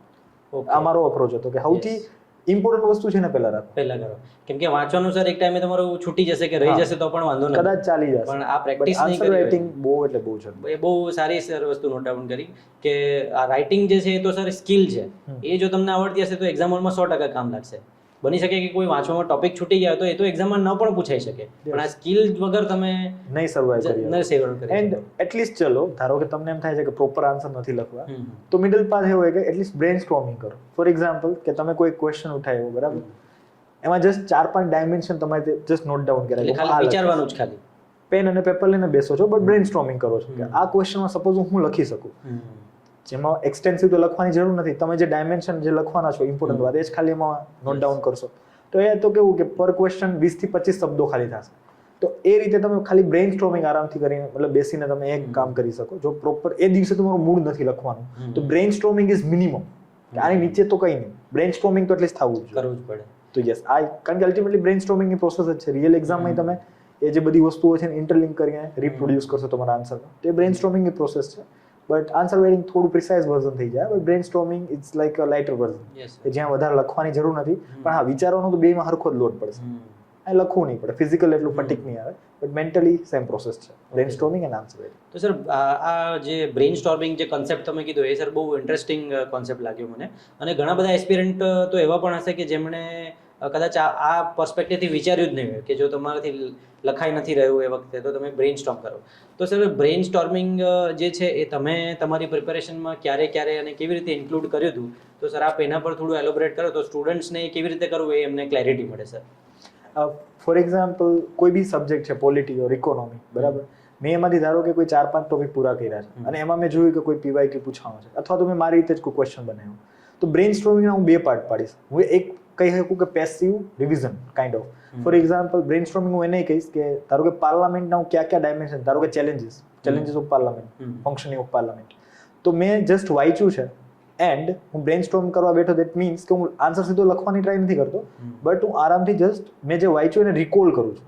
એક બ્રેન સ્ટોર્મિંગનો પાર્ટ એ હોય કે રિકોલિંગ, ઓકે, રિકોલિંગ, અને બીજો પાર્ટ એ હોય કે બધી વસ્તુને તમે હવે ઇન્ટરલિંક કરવાની ટ્રાય કરો છો, કે જસ્ટ પાર્લામેન્ટનું ચેપ્ટર જ નહીં, જ્યુડિશિયરી આરને ઇન્ટરલિંક કરો છો, અથવા તો કોઈ બીજા જે ચેપ્ટર છે ફંડામેન્ટલ રાઇટને, તો આખું ઇન્ટરલિંકેજીસ. ઓકે, તો બ્રેન સ્ટોર્મિંગના એક તો પાર્ટ એવો હોય કે તમે જસ્ટ આરામથી બેસો છો અને પેસિવ રિકોલિંગ કરો છો. આ એક બ્રેન સ્ટોર્મિંગ જ છે. બ્રેન સ્ટોર્મિંગ મતલબ બ્રેન ને સ્ટોર્મ એટલે લાઈક વાવાઝોડા ટાઈપની સ્થિતિ. તો મગજને મતલબ બેઝિકલી થોડા છેડો છો કે ભાઈ વિચારતું એમ, ચર્નિંગ જે કહેવાય. Yes, it is churning. So basically churning revision એવું હોય કે ઇવન આઈ વુડ સે કે ધારો કે તમે કંઈ વાંચ્યું છે અને કંઈ લખવાનું મને થતું, એટલીસ્ટ તમે પેન અને પેપર લઈને બ્રેન સ્ટોર્મિંગનો પાર્ટ એ છે કે તમે જે વાંચ્યું ને જસ્ટ લખવાની ટ્રાય કરો, બુલેટ પોઈન્ટ, બાકી પરફેક્ટ લખવાની જરૂર નથી, કે કઈ કઈ વસ્તુ તમે રિકોલ કરી શકો છો. આ બ્રેન સ્ટોર્મિંગ છે. અને તમે બ્રેન સ્ટોર્મિંગ એ સેન્સમાં જોયું કે લાઈક PYQ અથવા તો કોઈ ટોપરની કોપી છે, એમાં જે ક્વેશ્ચન છે તમારી રીતે વિચારો કે આમાં હું લખીશ, 4-5 ડાયમેન્શન આ લખીશ, પક્ષમાં વિપક્ષમાં, કન્ક્લુઝનમાં હું આ લખીશ, ઇન્ટ્રોડક્શનમાં હું આ લખીશ, મેઇન બોડીમાં મારા આ ડેટા હશે, આ બુલેટ પોઈન્ટ આર્ગ્યુમેન્ટ હશે, એન્ડ ધેન પછી એને કમ્પેર કરો ટોપર સાથે. તો એ બ્રેન સ્ટોર્મિંગના 2 પાર્ટ હોય. ઇનફેક્ટ તમારી ડેઇલી હેબિટ બનાવવી જોઈએ કે like answer writing, ideally answer writing નથી કરી શકતા તો મિનિમમ બ્રેન સ્ટોર્મિંગ. બ્રેન સ્ટોર્મિંગમાં તમારું મન એવું નથી થતું કે હું અત્યારે કોઈ ક્વેશ્ચન્સનું વિચારો આન્સર, તો મેં જે લાસ્ટ વીકમાં જે વાંચ્યું એને હું રિકોલ કરીને ટ્રાય કરીશ પેન અને પેપર લઈને. This also can be one part of your preparation. તો ધીસ ઇઝ મિનિમમ. 1 કલાક કાં તો તમે આન્સર રાઇટિંગ માટે રિઝર્વ રાખો, એ દિવસે આન્સર રાઇટિંગનું મૂડ નથી તો બ્રેન સ્ટોર્મિંગ કરો, ક્યાંના PYQના અથવા તો કોઈ બીજા ક્વેશ્ચન્સના. એ પણ મન નથી તો એટલીસ્ટ બેસીને તમે જે ટોપિક્સને વાંચ્યા છે એને પેન અને પેપર લઈને રિકોલ કરો, એના ઇમ્પોર્ટન્સ જે ડેટા ઓર આર્ગ્યુમેન્ટ, લાઈક તમે પાર્લામેન્ટ છે તો ઇમ્પોર્ટન્ટ કયા આર્ટિકલ છે, હે ને, તો એ રીતે તમે કરી શકો. This is minimum. એટલે કાં તો તમે આન્સર રાઇટિંગ કરો કાં તો બ્રેન સ્ટોર્મિંગ, પણ રોજ એટલીસ્ટ 2 કલાક જેવો ટાઈમ એને 1 કલાક સફિશિયન્ટ છે. 1 કલાક પણ આપો. અને મેઇન્સ નજીક હોય તો પછી તો ડેફિનેટલી વધારશો આપણે. Yes, right, but in general તમે 5-6 મહિના તમારી તૈયારીના થઈ ગયા છે તો ખાલી વાંચ ના કરો. આ આસ્પેક્ટ નહીં તમારી Yes, sir. શેડ્યુલમાં એડ કરો. કારણ કે સર તમે સારું વિચારી શકશો તો જ તમે સારું લખી શકશો સર. Yes definitely. તો સર વાત જ્યારે સારો આન્સર લખવાની હોય ત્યારે એસ્પિરન્ટમાં બહુ જ મોટું કન્ફ્યુઝન હોય છે કે કઈ લેંગ્વેજમાં લખવું. ઇવન યુપીએસસીનું ફોર્મ ભરતી વખતે પણ લોકો 2-3 દિવસ ડિલે કરી દે ફોર્મ ભરવામાં, કેમ કે એમને ક્લેરિટી નથી હોતી કે હું ગુજરાતી ભરું કે ઇંગ્લિશ ભરું. ગુજરાતી મીડિયમમાં થ્રુઆઉટ ભણેલા હોય પણ કોલેજ ઇંગ્લિશમાં કર્યું હોય તો ઇંગ્લિશ એટલું ખરાબ પણ ના હોય, પણ એમાં એ લોકો એક્સપ્રેસ ના કરી શકતા હોય. તો સર આવી સિચ્યુએશનમાં તમે તો તમારી જે આખું રાઇટિંગ છે બધું જ ગુજરાતી મીડિયમમાં ગુજરાતી ભાષામાં જ લખ્યું છે. તો સર આ સેમ પ્રોબ્લેમ તમને બી કદાચ ફેસ કરવો પડ્યો હશે. તો આ સિચ્યુએશનમાં જ્યારે સ્ટુડન્ટ કન્ફ્યુઝ છે કે એણે કઈ લેંગ્વેજમાં લખવું તો એમને તમે શું ગાઈડ કરવા માંગશો? જેમ કે તમે કીધું મેજોરિટી ગુજરાતી લોકોનું સ્કૂલિંગ ગુજરાતી મીડિયમમાં થયું હશે અને કોલેજ ઇંગ્લિશ મીડિયમમાં મેજોરિટી આપણે જે ગ્રેજ્યુએટ હશે. તો સેમ વસ્તુ મારી હારે હતી.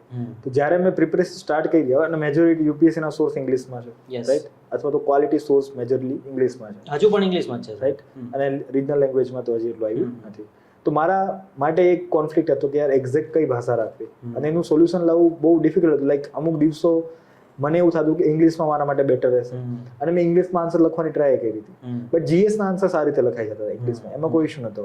બટ જ્યારે પ્રશ્ન ત્યારે એસે લખવાની વાત આવી તો એસે લખવું ઇંગ્લિશમાં એટલે બુલેટ પોઈન્ટ જ આવતા હતા બહાર કે જે પ્રોપર જે એક ફ્લુએન્સી હોવી જોઈએ ઇંગ્લિશની અથવા તો અલંકારિક ભાષામાં તમે જે લખવું છે તો એ તો તમે ઓબ્વિયસલી નહીં લખી શકો, મતલબ જે આ ટાઈપનું બેકગ્રાઉન્ડ ધરાવે છે. તો પછી આઈ રિયલાઇઝ કે બેટર છે કે ગુજરાતીમાં જ લખવું, પણ સ્ટીલ પાછો કન્ફ્યુઝન હતું ઓપ્શનલનું લેંગ્વેજ કયું રાખવું હતું. કારણ કે ધારો કે હું સોશિયોલોજીનું વિચારતો હતો, બરાબર, તો સોશિયોલોજીનું ગુજરાતીમાં મટીરિયલ અવેલેબલ હતું. તો ઇનિશિયલી મેં એવું રાખ્યું હતું કે યુપીએસસીમાં પોસિબલ છે જીએસ અને એસએ ગુજરાતીમાં લખી શકો અને ઓપ્શનલ બીજી ભાષામાં લખી શકો. આ રીતે મતલબ ક્લબિંગ છે 5 પેપરનું અને 2 પેપર. તો ઓપ્શનલમાં મેં ઇંગ્લિશ રાખ્યું હતું પણ એ કામ ના કર્યું. તેને રિયલાઇઝ કે ચલો બધું ગુજરાતીમાં સ્વિચ કરીએ. તો એક્ઝેક્ટ ભાષા કઈ રાખવી મને એવું લાગે છે કે તમારું કમ્ફર્ટ અને તમે કેમાં વધારે એક્સપ્રેસિવ અને નોવેલ છો એ ઇમ્પોર્ટન્ટ છે. ભાષા એટલી ઇમ્પોર્ટન્ટ નથી, તમે એક્સપ્રેસિવ કેમાં વધારે છો. જો તમને ફીલ થાય છે ગુજરાતીમાં છે તો આ એક જે પરસેપ્શન બને કે ભાઈ ભાષાના લીધે ધારો કે મને નુકસાન થઈ જાય, તો I don't think so. In fact I would સે કે હું મારી ગુજરાતી ભાષાના લીધે જ અત્યારે હું અહીંયા પહોંચી ગયો. જો હું ગુજરાતીમાં હું ન લખે તો હું અહીંયા ના આવું. તો નો યોર સ્ટ્રેન્થ થાય અને બની કે તમારી જે રિજનલ લેંગ્વેજ છે ક્યારેક સ્ટ્રેન્થ બની જશે, ક્યારેક નહીં, આઈ વુડ સે એ જ સ્ટ્રેન્થ બનશે, જે મારા કેસમાં થયું. લાઈક સેમ વસ્તુ એમ કે બેટર છે કે ઇંગ્લિશમાં મેં જો લખ્યું હોત અને તમે ઓબ્ઝર્વ કર્યું છે ગુજરાતી જે વિદ્યાર્થીઓ છે અને ઇંગ્લિશમાં લખે એસએમાં એનો સ્કોર જોતો it is very poor, I mean very less, like 70s ને 80sમાં. જ્યારે ગુજરાતીમાં મેં લખ્યું છે મને 120 નીચે ક્યારે નથી. દેટ ઇઝ બેનિફિટ, કારણ કે એસએમાં તમે નોવેલ છો, તમારા થોટ્સને એક્સપ્રેસ કરી શકશો, ક્રિએટિવ બની શકો છો તમે. યસ, તો બેટર છે કે તમે જ્યાં વધારે ક્રિએટિવ એન્ડ કમ્ફર્ટેબલ છો એ ભાષા રાખો. યુપીએસસીમાં એવું નથી એમ કે કોઈ એક ભાષા રાખવાથી નુકસાન કે ફાયદો થશે. તમે જેમાં કમ્ફર્ટેબલ છો એ રાખો તો તમને ફાયદો થશે. Yes sir. સર કહેવાય કે મેઇન્સની એક્ઝામમાં એસે, એથિક્સ અને ઓપ્શનલ એ ગેમ ચેન્જર છે. તો સર ખાસ કરીને વાત કરીએ તો એથિક્સ અને આજ એસે પણ, કેમ કે ફિલોસોફિકલ એસેનું પ્રમાણ જ લગભગ યુપીએસસીમાં વધારે જોવા મળે છે. તો સર ઘણા સ્ટુડન્ટ્સનું એવું હોય કે એમને જીએસ બહુ જ સારું હોય, પ્રેક્ટિકલ અપ્રોચ હોય, પણ એમનું જે ફિલોસોફિકલ થિંકિંગ છે એ થોડું વીક હોય કે એમને એવું થાય કે આમાં આગળ શું લખવું, કઈ રીતે અપ્રોચ કરવો, કઈ રીતે આ એસેને એક્સપાન્ડ કરવું એમ. તો કોઈકે પોતાનું એ ફિલોસોફિકલ માઇન્ડસેટ જે થોડું ડેવલપ કરવું હોય તો એના માટે શું કરી શકે? જેમ તમે કીધું એમ કે મેજોરિટી હવે જે એસે છે એ ફિલોસોફિકલ ટાઈપ. યસ, બટ હું એને છે ને એકચ્યુઅલી એ રીતે જોઉં છું કે એ એસેને જો તમે સોશિયલી સમજવાનો પ્રયાસ કરો ને, લાઈક નોર્મલ ટર્મમાં, કે લાઈક ધારો કોઈ બી એક ટોપિક છે, બરાબર, એની અલગ અલગ આપણા જે સોશિયલ, ઇકોનોમિક, પોલિટિકલ, એન્વાયરમેન્ટલ ડાયમેન્શનમાં હું ઇફેક્ટ છે પર્ટિક્યુલર કોટની ઓર પર્ટિક્યુલર લાઇનની, તો તમે અલ્ટિમેટલી ફિલોસોફિકલ એસેમાં જનરલી તમે જો બધાનો થોડી ના ફિલોસોફી ઓપ્શનલ છે, અથવા તો એવું નથી બધા ફિલોસોફર છે. બધા સિમ્પલ એ જે થીમ છે એને જીએસના ટર્મમાં જ વિચારી અને મલ્ટી ડાયમેન્શનલ બનાવશે. જેમ કે હું મારા કેસમાં કહું કે જેમ કે ધારો કે એવો કોઈ એક ટોપિક છે, ધારો કે એક હતું કે તમે એક જ વાર બીજી નદીમાં મતલબ પ્રવેશ નહીં કરી શકો, એવું કરીને એક હતું, બરાબર, ટાઈમ હતો. તો તમે એને જસ્ટ ફિલોસોફી, નો ડાઉટ આ એક એમ લાગે કે એટલું વેગ છે, પણ એને તમે જીએસ ડાયમેન્શનથી ધીમે ધીમે ખોલવાનું ટ્રાય કરો ને કે ભાઈ તમે એક જ જગ્યાએ પેલું નહીં કરી શકો. તો એ સેન્સમાં છે કે લાઈક એક્ઝેક્ટ કોમ્પ્લેક્સ છે મારે અત્યારે બધી વસ્તુ એકારે કહી, બટ ઇન શોર્ટ તમે GS ના ટર્મમાં વિચારશો ને તો પણ એસે ટેકલ થઈ જશે. અચ્છા, એટલે જે રીતે સોશિયલ પોલિટિકલ ઇકોનોમિકલ આપણે GS માં જે મેજર ઇમ્પેક્ટ છે ને સોસાયટીમાં અલગ અલગ પર્સનાલિટીની કે અમુક ઇવેન્ટ્સની કે જેણે સોસાયટીને કાં તો પોઝિટિવલી કાં તો નેગેટિવલી ઇફેક્ટ કરી હોય, એ જો તમે એસેમાં રિફ્લેક્ટ કરી દીધું, એસેમાં એને એમાં ઇન્ટરેસ્ટ છે એ ફિલોસોફિકલ એસેથી કે whether he or she is sensible, whether he or she is a more objective or service oriented or compassionate. તો એ જો તમે એ ડાયમેન્શન્સ જે વેલ્યુઝના જે ડાયમેન્શન્સ છે ને કે whether he or she is honest, તો આ ડાયમેન્શન્સને તમે લખવાની જો ટ્રાય કરશો ને, and it is possible in philosophical essay, કે તમે એ રીતે જો લખવાની ટ્રાય કરશો ને તો then he will satisfy, he or she will satisfy. એટલે જે વેલ્યુઝ જે છે એને તમે રિફ્લેક્ટ કરવાનો ટ્રાય કરો કે જેનાથી તમારું એસે વાંચીને કોઈકને એવું ખ્યાલ આવે કે આનું વ્યક્તિત્વ કેવું હશે. હા, તો એ દર્શાવવાનો પ્રયાસ કરો. બાકી કોઈ મતલબ ફિલોસોફિકલ બહુ મોટી વાતો કરવાની જરૂર નથી, બહુ સિમ્પલ વસ્તુ છે. કોમન સેન્સથી એક એને અપ્રોચ કરવો પડે. Yes, okay sir. સર, આ વાત થઈ કે એસે ને એથિક્સમાં મોર ઓર લેસ તમે આ માઇન્ડસેટ કેવી રીતે ડેવલપ કરો. હવે સર વાત આવે જ્યારે ઓપ્શનલની, ત્યારે ફરીથી એસ્પિરન્ટ્સને થોડું કન્ફ્યુઝન થતું હોય કે ઓપ્શનલ સબ્જેક્ટ જે છે એનું સિલેક્શન મેઇન કેવી રીતે કરવું. કારણ કે એક સાઈડ અમુક ટોપર્સ એવું કહેતા હોય છે કે તમને જેમાં ઇન્ટરેસ્ટ છે એ કરો. એક સાઈડ અમુક એવો પણ એક ટ્રેન્ડ છે કે જે સબ્જેક્ટમાં માર્ક્સ વધારે સ્કોર થઈ શકે એવો સબ્જેક્ટ તમે ચૂઝ કરો, અથવા તો એવું કોઈ સબ્જેક્ટ ચૂઝ કરો કે જેનાથી તમારું GS નું કંઈક ઓવરલેપ થતું હોય. જેમ કે પોલિટિકલ સાયન્સ હોય તો એમાં પોલિટી થોડું આવે, ઇન્ટરનેશનલ રિલેશન્સ આવે. જેમ કે ફિલોસોફી લો તો એમાં એથિક્સનો અમુક પોર્શન કવર થાય, સાથે સાથે એસેમાં પણ આજે ફિલોસોફિકલ પૂછાય છે. તો સ્ટુડન્ટે કઈ વસ્તુ ધ્યાનમાં રાખીને ઓપ્શનલ સબ્જેક્ટ સિલેક્ટ કરવો જોઈએ? લાઈક મારા કેસમાં તો એવું હતું કે જનરલી જે ગ્રેજ્યુએશન કર્યું હતું મિકેનિકલ, એટલું સારી રીતે કર્યું નહોતું, તો ટેકનિકલ ઓપ્શનલ તો હોય ગયું. તો એસ્પાયરન્ટને એક એડવાઇસ રહેશે કે ધારો કે તમે તમારા ટેકનિકલ સબ્જેક્ટમાં સારા રહો તો એ જ રાખો. ઓકે, બીજા હશે મારા ટાઈપના કે એનું જે ટેકનિકલ સબ્જેક્ટ છે એ એટલું એને સારું નહીં કર્યું, તો હવે એના પાસે ઓપ્શન્સ બહુ વધારે નથી બચતા. લાઈક કાં તો સોશિયોલોજી એક ઓપ્શન હોઈ શકે, અથવા તો એન્થ્રોપોલોજી, ફિલોસોફીમાં તમને ઇન્ટરેસ્ટ હોય તો એ, અધરવાઇઝ તમે મેમરીઝમાં સારા હોય તો હિસ્ટ્રી રાખી શકો, એન્ડ બાકી PSIR એક ઓપ્શનલ પોસિબલ છે. બરાબર, તો લાઈક જે લોકોનું ટેકનિકલ છે એને તો ટેકનિકલ જ રાખવું જોઈએ, સારું ટેકનિકલ છે. અને જેમનું ટેકનિકલ સારું નથી તેમની પાસે 4 થી 5 જેટલા વેરાયટી વધે છે, અને જીઓગ્રાફી ઘણા રાખતા હોય. તો એમાં મને એવું લાગે છે કે કેટલો સ્કોર થાય છે કે એ ઓબ્વિયસલી મેટર કરે છે, પણ જો એમાં થોડોક પણ ઇન્ટરેસ્ટ નહીં હોય તો એ ના રાખો. તો પહેલો ક્રાઇટેરિયા તો ઇન્ટરેસ્ટ જ હોવો જોઈએ, number 1 interest. And number 2 then you C કે ભાઈ કેટલા ટાઈમમાં પૂરું થશે, અથવા તો કેટલું સ્કોરિંગ કરે છે, એ બધું સેકન્ડરી છે. તો આખું એ બેઝડ ઉપર તમે જો એનાલિસિસ કરશો તો આઈ થિંક મને લાગે કે જવાબ મળી જશે. જેમ કે મારા કેસમાં મને ખબર હતી કે જીઓગ્રાફી તો મારું વીક જ હતું, રાઈટ, અથવા તો હિસ્ટ્રીમાં હું મેમરીઝમાં ખરાબ હતો. તો મને મારી સ્ટ્રેન્થ ખબર હતી કે ભાઈ કાં તો ફિલોસોફી ને કાં સોશિયોલોજીમાં હું સારું કરી શકીશ. ઓકે, તો then PYQ તમે જો કે ઓકે કયા ટાઈપના ક્વેશ્ચન પૂછાય છે, શું લાગે છે, ઇન્ટરેસ્ટ છે, અથવા તમે સિલેબસમાં એકવાર નજર નાખો, ટોપર્સ કોપી. હા, કે સિલેબસમાં એકવાર જો કે જે સિલેબસના ટોપિક છે શું લાગે છે તમે જોઈ શકશો. And maybe introductory session ચાલુ કરી શકો, એમાં જસ્ટ 2-3 લેક્ચર જો, લાઈક ફિલોસોફી 2-3 સબ્જેક્ટમાં તમને કન્ફ્યુઝન છે, જેન્યુઇન ઇન્ટરેસ્ટ છે કે નહીં, એમ તો 2-3 લેક્ચર્સ જોવે ને એન્ડ જોવું જોઈએ કે કયા ટાઈપનું બને છે. એન્ડ એક અલ્ટિમેટલી એક કોલ તમને આવી જશે. એટલે બહુ કન્ફ્યુઝ થવાની જરૂર નથી. પહેલી વસ્તુ, તમને જેમાં ઇન્ટરેસ્ટ છે એને પ્રાઇમરી ક્રાઇટેરિયા રાખો. એન્ડ નંબર 2, ઓવરઓલ તમે જો કે જે થોડો ક્રિસ્પ સિલેબસ છે, અથવા તો જે પ્રિડિક્ટેબલ મતલબ સિલેબસ છે, એ ટાઈપની જે વસ્તુ છે એને પ્રેફર કરો, એ ટાઈપનું કરી શકો. Okay sir. તો સર તમારો ઓપ્શનલ સોશિયોલોજી હતો, અને આપણે આગળ જેમ વાત થઈ રહી હતી એ પ્રમાણે તમે તમારા લાસ્ટ અટેમ્પ્ટમાં આઈ થિંક લખવાની જે લેંગ્વેજ જે છે એને ઇંગ્લિશમાંથી શિફ્ટ કરીને ગુજરાતીમાં કરી હતી. તો સર એનો તમારો ઓવરઓલ એક્સપિરિયન્સ કેવો રહ્યો? જેમ મેં પહેલા કીધું એમ કે ગુજરાતી ભાષા જ મેં બચાવ્યો હોય. અચ્છા. તો મારો પહેલા સ્કોર બહુ ખરાબ હતો ઇંગ્લિશમાં જ્યારે ઓપ્શનલ સબ્જેક્ટમાં. યસ. એન્ડ જેવી જસ્ટ ભાષા બદલાવાથી મારો સ્કોર ઓલમોસ્ટ 45 જેટલો વધી ગયો. 45 માર્ક્સનો ઇમ્પ્રુવમેન્ટ. યસ. તો આઈ થિંક મેં મતલબ ઓબ્વિયસલી ચેલેન્જીસ થોડા હતા, લાઈક ફોર એક્ઝામ્પલ સોશિયોલોજીના જે ટર્મિનોલોજી છે એને ગુજરાતીમાં કઈ રીતે. યસ, એ બિગ મોટો ચેલેન્જ છે કે નોટ્સ તમારી આખી કન્વર્ટ કરવી પડે. તો આઈ થિંક એમાં મેં અમુક પ્રોફેસરોની હેલ્પ લીધી હતી જે સોશિયોલોજીના હતા. બરાબર, એની સાથે હું ટચમાં હતો, જે ગુજરાતી પ્રોફેસરો છે. એન્ડ એના જ પ્રોફેસરોથી જ અમુક સજેશન મળ્યા હતા, અમુક બુક્સ કે જે હું વાંચું જેથી કરીને મારું જે થિંકિંગ છે એ ગુજરાતીમાં ડેવલપ થાય. એન્ડ એક ટર્મિનોલોજીની એક બુક છે ગુજરાતીમાં, વિદ્યુત જોશીની કરીને. વિદ્યુત જોશી એમના લેખક છે, એ સમાજશાસ્ત્રી છે. તો એ બુક છે બેઝિકલી એમાં જે કી ટર્મિનોલોજી છે, ફોર એક્ઝામ્પલ કોઈ થિંકર છે એના કીવર્ડ્સ છે એને થિયરીના, તો એમાં એનું ગુજરાતીમાં ટ્રાન્સલેશન હશે. તો એ રીતે ધીમે ધીમે મેં ટ્રાય કરી હતી એન્ડ લાઈક ટ્રાન્સલેશનનો યુઝ કરીને મારા જે ઇંગ્લિશના પહેલા જે ઇનિશિયલ નોટ્સ હતા એને મેં ટ્રાન્સલેટ કરીને પછી ગુજરાતીમાં લખ્યા. તો એ રીતે આખો પ્રોસેસ કરી. તો સર વાત જ્યારે મેઇન્સની એક્ઝામની હોય ત્યારે નોટ્સ મેકિંગ એ ઘણી વખત ખૂબ ઇમ્પોર્ટન્ટ બની જાય કે કેમ કે તમે વારંવાર રિવિઝનની વાત કરો છો, તો રિવાઇઝ તો ત્યારે જ થઈ શકે જ્યારે તમે તમારી નોટ્સ બનાવેલી હોય.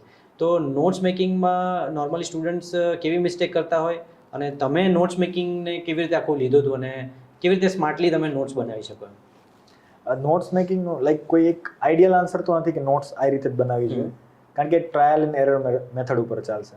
બટ એક લાઈક ફોર એક્ઝામ્પલ તમે 2-3 ટોપર્સની કોપી જુઓ તો એમાં થોડુંક ખ્યાલ આવશે, લાઈક નોટ્સ ટોપર્સના જોઈએ તો તમને ખ્યાલ આવશે કે આ ટાઈપના નોટ્સ બનાવી શકાય. બાકી અલ્ટિમેટલી તમારે તમારા નોટ્સ બનાવવાના છે, રાઈટ? તો એનો કોઈ આઈડિયલ અપ્રોચ નથી. ફોર એક્ઝામ્પલ તમે સિલેબસ વાઇઝ લાઈક મેઇન્સનું સિલેબસ છે પર્ટિક્યુલરલી, બરાબર? તો એમાં ધારો કોઈ ટોપિક છે તો તમારી રીતે થોડા ક્વેશ્ચન્સ વિચારો કે ભાઈ આમાંથી કયા ટાઈપના ક્વેશ્ચન, અથવા એ જે ટોપિક છે એના પીવાયક્યુ જો કે અચ્છા આ ટાઈપના ક્વેશ્ચન પૂછાય છે, એને ધ્યાનમાં રાખી અને તમે તમારા નોટ્સ બનાવી શકો. ઓકે, તો આ એક અપ્રોચ હોય કે ભાઈ પીવાયક્યુ અને ઓવરઓલ ટોપર્સ કઈ રીતે બનાવે છે એ એક ધ્યાનમાં રાખીને.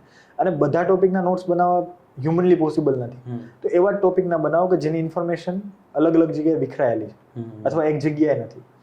તો એવા જ જેમ કે પર્ટિક્યુલરલી અથવા તો જે ખાસ કરીને મેઇન્સ ઓરિએન્ટેડ જે ટોપિક છે like SHG for example, self help group, તો હર વર્ષે પોસિબલ છે કે પૂછે જ છે, ક્યારેક એકાદ વર્ષ નહીં પૂછ્યું, બાકી સેલ્ફ હેલ્પ ગ્રુપ ઉપર ક્વેશ્ચન આવે છે તો બેટર છે કે એના નોટ્સ બનાવી દે. તો એ કેવું તમે પીવાયક્યુના બેઝ ઉપર જ્યારે એનાલિસિસ કરશો એટલે તમે રિયલાઇઝ કરી જશો કે ઓકે આ ટોપિક વધારે ઇમ્પોર્ટન્ટ છે, એના નોટ્સ બનાવી લઈએ. અને બાકી ધારો કે અમુક ટોપિક એવા છે કે જે એક બુકમાં જ તમને મળી જાય છે, ઓકે, તો એના પછી નોટ્સ બનાવવાની જરૂર નથી, એને એ બુકમાં જ રાખો. એ રીતે કરીશું. Okay, right sir. સર હવે મેઇન્સની એક્ઝામ માટે વાત કરીએ ટેસ્ટ સિરીઝની, તો ટેસ્ટ સિરીઝ જે છે એ ટેસ્ટ સિરીઝ આપણે ફૂલ લેન્થ જ લખવી જોઈએ પહેલેથી કે પછી સેક્શન વાઇઝ તમારે જવું જોઈએ? એ સેમ પ્રિલિમ્સ જેવું જ છે કે સેક્શનલથી સ્ટાર્ટ કરવું જોઈએ અને તમે કમ્ફર્ટેબલ હશો. ઇવન સેક્શનલ ટેસ્ટથી આગળ હું તો જઈશ કે પહેલા એટલીસ્ટ 1 કલાક લખવાની પ્રેક્ટિસ કરો, કારણ કે પેલી 3 કલાકે બેસવું એ પોસિબલ નથી. તો પહેલા એટલીસ્ટ બોડીને અને બ્રેઇનને હેબિટ પાડો કે 1 કલાક લખવાનું છે. ધેન તમે ધીમે ધીમે સેક્શનલ ટેસ્ટ આપી શકો 3 કલાકની, એન્ડ ધેન તમે કમ્ફર્ટેબલ થાવ છો પછી તમે ફૂલ લેન્થ ટેસ્ટ વિચારી શકો.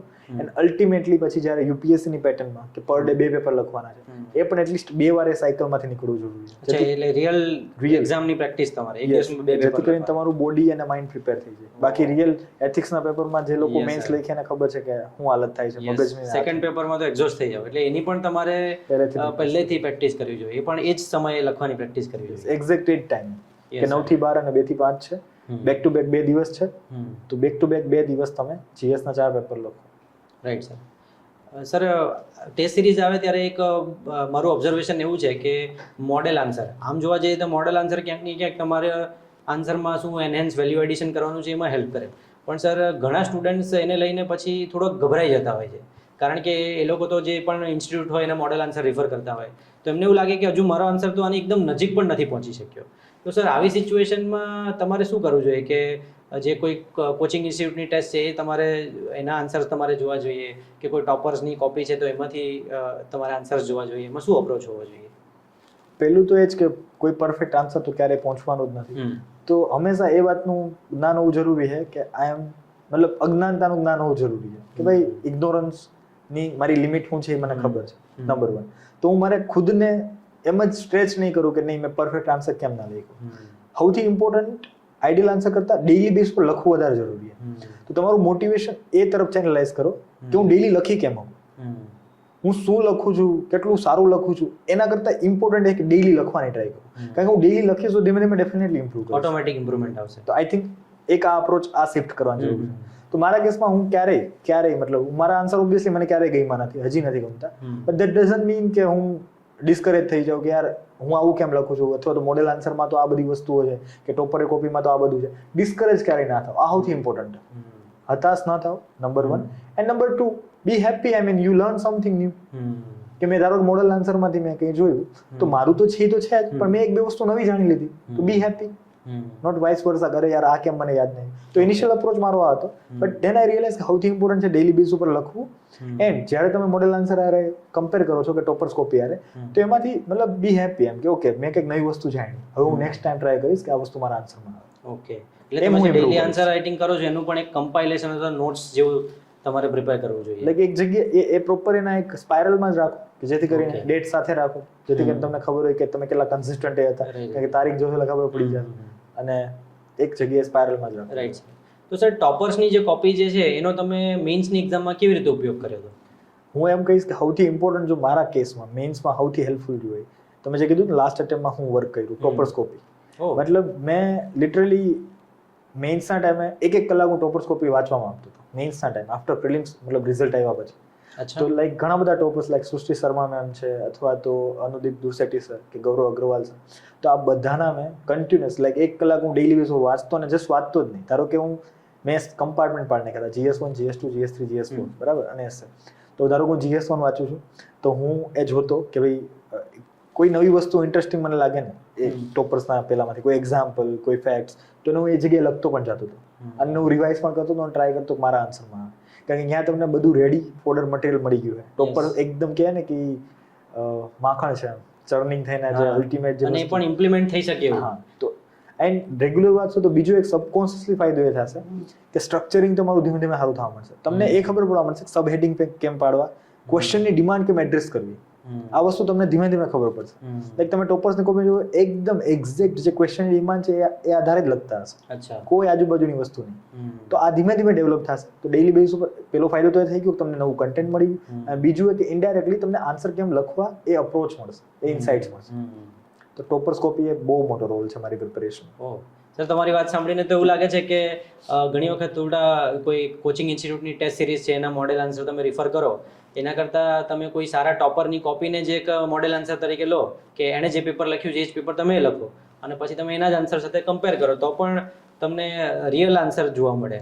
આપણે જે ડેઈલી બેઝ ઉપર આન્સર રાઇટિંગની જે વાત કરતા હતા ને, એમાં મેં ક્યારેક PYQ લખ્યા છે, નો ડાઉટ. હવે PYQ ના તો મોડેલ આન્સર જ કમ્પેર કરવું પડે, બટ મેજોરિટી દિવસ મારા જે હતા એમાં મેં ટોપર્સની કોપીમાંથી મને એમ લાગે કે આ ક્વેશ્ચન એવરગ્રીન છે, ગમે ત્યારે પૂછાય કે મતલબ કરંટ બેઝડ નથી. અમુક ક્વેશ્ચન તો જે ટેસ્ટ સિરીઝ એમાં કરંટના લીધે પૂછ્યો છે, પણ અમુક તો એવા છે ગમે ત્યારે પૂછાય કે. તો એ જે ક્વેશ્ચન હતા એ મેં લખવાની ટ્રાય કરી છે અને એને કમ્પેર કરવાની ટ્રાય કરી, અને હું પ્રોપર રેડ પેન લઈને ચેક કરતો કે ઓકે આ 3-4 પોઈન્ટ છે કે જે આમાં છે અને મારામાં નથી. તો એ રીતે તમે તમારી નોલેજ બેગ ધીમે ધીમે વધારી શકો. તો ડેઈલી બેઝ ઉપર તમે જે પ્રેક્ટિસ કરો છો ટોપર્સ કોપી ને આ રીતે તમે સપ્લિમેન્ટ તમારા મતલબ આન્સરમાં વેલ્યુએશન તરીકે યુઝ કરી શકો. તો હું ડેઈલી બેઝ ઉપર ટોપર્સની કોપીમાંથી જ એ જે ક્વેશ્ચન હોય એ લખવાની ટ્રાય કરું, એન્ડ ધેન કમ્પેર કરીશ, અને જે પોઈન્ટ્સ હું જે ભૂલી ગયો હતો અથવા તો એ જે યાદ નતા આવ્યા તો એને હું એક જગ્યાએ રેડ પેનથી લખીશ, જેથી કરીને હાઇલાઇટ થાય કે ઓકે આ વસ્તુ હું ભૂલી ગયો. તો એ રીતે ધીમે ધીમે ઇમ્પ્રૂવ થશે.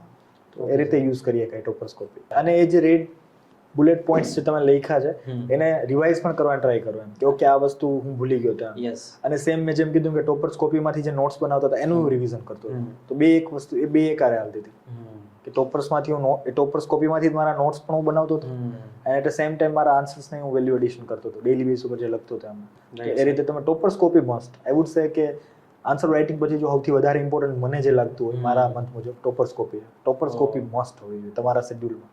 એટલીસ્ટ 1 કલાક પોસિબલ નથી, અડધી કલાક વાંચો, પણ વાંચો.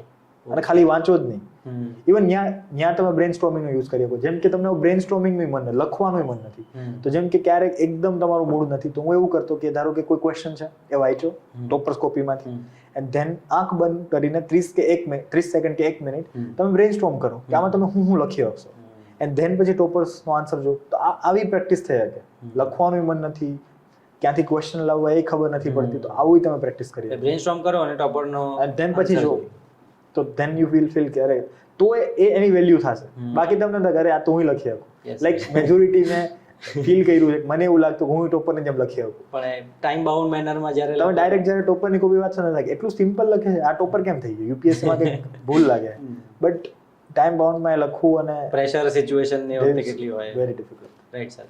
તો સર જેમ વાત કરી એ પ્રમાણે કે મેઇન્સની જે તમારી UPSCની એક્ઝામ છે એમાં ઘણીવાર તો એવું સાંભળવા મળે કે તમે એટલીસ્ટ પેપર કમ્પ્લીટ કરો આખું, ત્યાં જ તમારું 50% ગેમ તો મેઇન્સની જીતી જવાશે.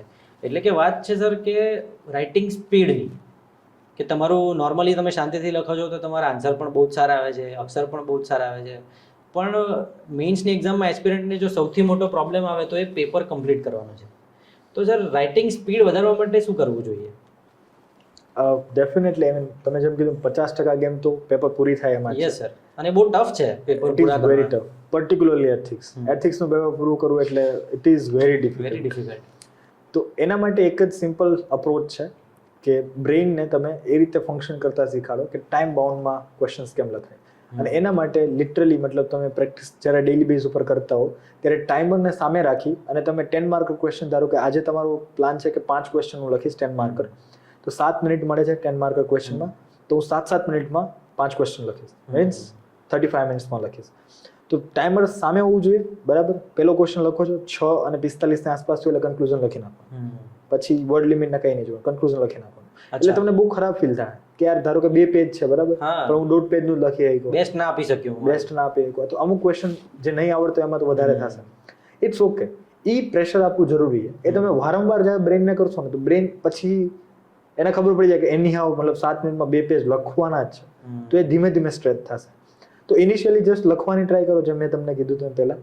બટ આફ્ટર સમ ટાઈમ ધારો કે 10 માર્કર ક્વેશ્ચન છે, બરાબર, 5 લખવાના છે, તો 35 મિનિટનો લખવાનું ટ્રાય કરો. અને સેમ વસ્તુ 30 મિનિટ ડેઇલી બેઝ ઉપર તમે આવી પ્રેક્ટિસ કરી શકો. સેમ વસ્તુ 15 માર્કર છે તો 11 મિનિટ તમે આપી શકો, તો 33 મિનિટ્સમાં 3 ક્વેશ્ચન લખવાના. ઓકે. એક આરે મતલબ 20 ક્વેશ્ચન લખવાનું ટ્રાય નથી કરવાનું ટાઈમ બાઉન્ડમાં, બટ આવા બ્રેક પાડો એમ કે 5 ક્વેશ્ચન લખવાનું ટ્રાય કરું, 3 ક્વેશ્ચન લખવાનું ટ્રાય કરું, એન્ડ ધેન પછી 10 ક્વેશ્ચન લખવાનું ટ્રાય કરું. એન્ડ પછી પણ ઇનફેક્ટ ઘણા મારા એવા ફ્રેન્ડ છે, ફોર્ચ્યુનેટલી મારા કેસમાં એવું નથી થયું, કે જ્યારે તમે પ્રેક્ટિસ કરતા હો ત્યારે 3 કલાક 10 મિનિટ કે 15 મિનિટ તો થશે, બટ રિયલ એક્ઝામમાં 3 કલાકમાં પૂરું થઈ જાય પ્રશ્ન આ રીતે. તો ઇટ્સ ફાઇન. ઇવન 3:10 પહોંચી ગયા, ઇટ ઇઝ ફાઇન. એક વાર એવું મારે બન્યું હતું સોશિયોલોજીના પેપરમાં, 4 કલાક જેટલો મતલબ થઈ ગયું હતું, તો ઇટ્સ ફાઇન. આઈ મીન જ્યારે તમે ફર્સ્ટ ટાઈમ લખશો ને ફૂલ લેન્થ, ઇવન આ પ્રેક્ટિસ કર્યા પછી કે 10 માર્કર છે તો 7 મિનિટમાં મેં પ્રેક્ટિસ કરી ડેઇલી બેઝ ઉપર 30 મિનિટ, ઓકે, 15-20 દિવસ પ્રેક્ટિસ કરી, એન્ડ ધ્યાન હવે હું ફૂલ લેન્થ લખવાનું ટ્રાય કરું, તો હાયર ચાન્સીસ ને એવું જ થશે 3.5 કલાકથી 4 કલાક, ક્યારેક 5 કલાક થશે. ઇટ્સ ઓકે, બટ એ ધીમે ધીમે ઘટશે.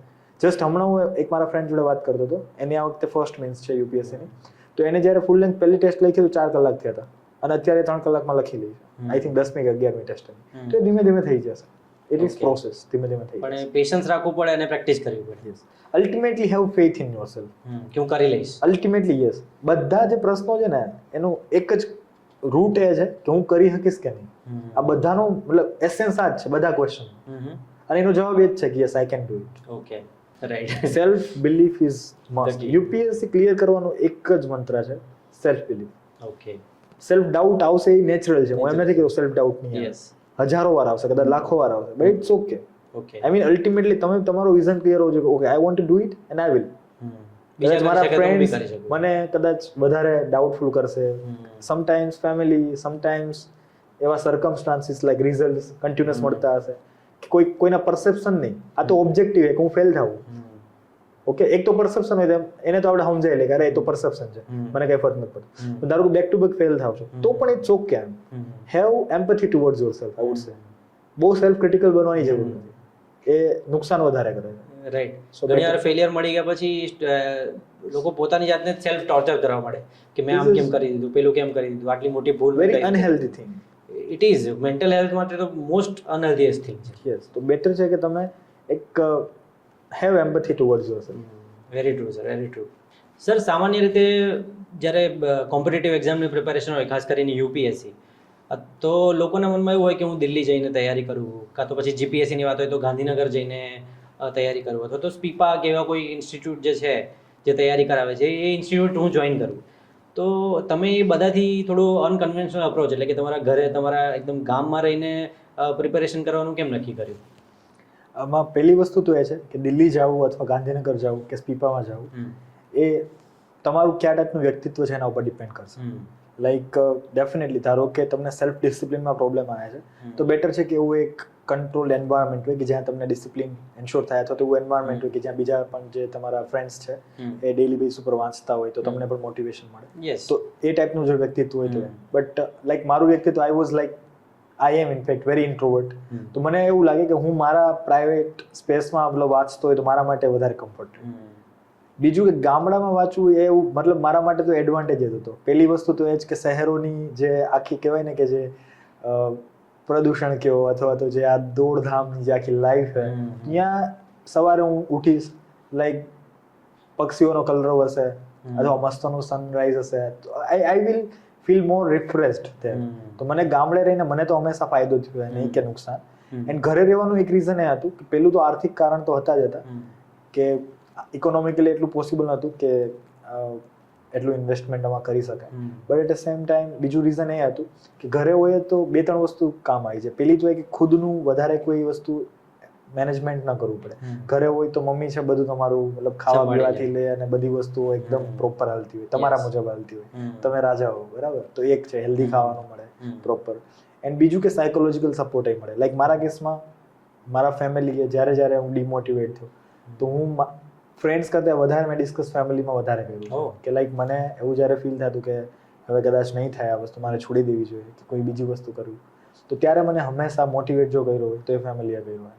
તો હું જે પણ મતલબ અત્યારે હું ઘરે હતો, ફેમિલીનો સપોર્ટ હતો અને એ એન્વાયરમેન્ટ હતું એટલે મારા માટે પોસિબલ બન્યું. સો યા આઈ મીન આ મલ્ટિપલ ફેક્ટર છે જેના લીધે. અચ્છા, તમારું ફેમિલી છે, તમારું સપોર્ટ સિસ્ટમ, એ જ તમારું મોટિવેશન સૌથી મોટું. મતલબ ઓનેસ્ટલી મને એવું થાય કે એટલો નિસ્વાર્થ ભાવ હું ક્યારે મારામાં કેળવી શકીશ, ક્યારેય નહીં આવે.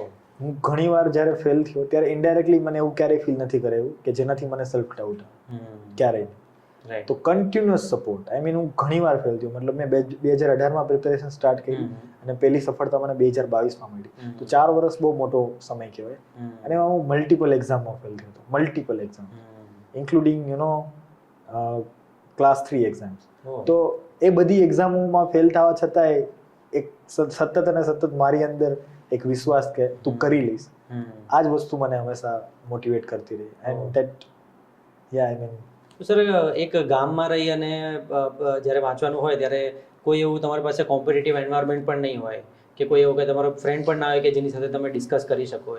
એકદમ ક્યાંક ને ક્યાંક તમે થોડા આઇસોલેશનમાં છે. નો ડાઉટ ઇન્ટરનેટને કારણે આજે તમને બધી વસ્તુઓનું એક્સપોઝર છે, પણ તેમ છતાં એકદમ સાયલોઝમાં જ્યારે તમારે તૈયારી કરવી હોય તો તમે સેલ્ફ ડિસિપ્લિન કેવી રીતે મેન્ટેન કરી શકો? કારણ કે આ સર બહુ લાંબી જર્ની છે. આમાં બની શકે કે તમે ઘણી વખત કંટાળો પણ આવે, ઘણા અપડાઉન્સ પણ આવે, તો તમે સેલ્ફ ડિસિપ્લિન કેવી રીતે મેન્ટેન કરતા હતા, તેમજ મોટિવેટેડ રહેવા માટે શું કરતા હતા? કારણ કે બહુ જ સ્ટ્રેસફુલ કન્ડિશન છે. આટલા બધા લોકો અપીયર કરતા હોય એક્ઝામમાં, તો એ ઓલરેડી તમારી પર પ્રેશર છે અને એમાં તમે પોઝિટિવિટી રાખવી, એ પણ એકલા રહીને, તો એ બધી વસ્તુ તમે કેવી રીતે ટેકલ કરતા હતા? અથવા તો એવો શું મેઇન થોટ હતો કે જે તમને ઇન્સ્પાયર કરતો હતો સેલ્ફ ડિસિપ્લિન રહેવા માટે? આઈ થિંક મલ્ટિપલ વસ્તુઓ કરવી પડે મતલબ સેલ્ફ મોટિવેશન માટે. કારણ કે હર દિવસે તમને એમ થશે કે યાર આ ક્યાં હું આવી ગયો, બેટર છે કે છોડી દઉં. કેમ કે સાથે સાથે તમારી સાથે જે ગ્રેજ્યુએશનમાં ફ્રેન્ડ્સ તમારા છે, એ લોકો જે પ્રાઇવેટ સેક્ટરમાં છે એ ગ્રેજ્યુઅલી ઇમ્પ્રૂવ કરી રહ્યા છે, એમનું સેલરી વધી રહ્યો છે, એમનું સોશિયલ સ્ટેટસ વધી રહ્યું છે, જ્યારે તમે જ્યાં સુધી એક્ઝામ પાસ નથી કરતા ત્યાં સુધી તમે ત્યાંના ત્યાં જ છો. તો આ બધી જ વાત તમારા મગજમાં પણ ચાલતી હશે. તો એ વખતે તમે કેવી રીતે સેલ્ફ પરસ્યુએશન કે પોતાની જાતને કેવી રીતે સમજાવતા કે જેનાથી આવતીકાલે ઉઠીને ફરીથી એ જ વસ્તુ રિવિઝન કરવાની ઈચ્છા થાય? આઈ થિંક પહેલી વસ્તુ તો એ જ હતી, તમે જે કીધું કે એક પ્રાઇમરી જે થોટ હોય ને કે why I have started, why I have started. I mean આટલું બધું જે હું કરું છું શા માટે કરું, એનો એક ઓનેસ્ટ આન્સર હોવો જોઈએ કે for your family, right, for your future, or for social respect or recognition or social service or whatever. જે છે એ એકદમ તમે એના પ્રત્યે ઓનેસ્ટ હશો તો એ તમને એક તો ફ્યુલ કરશે કે why I have started.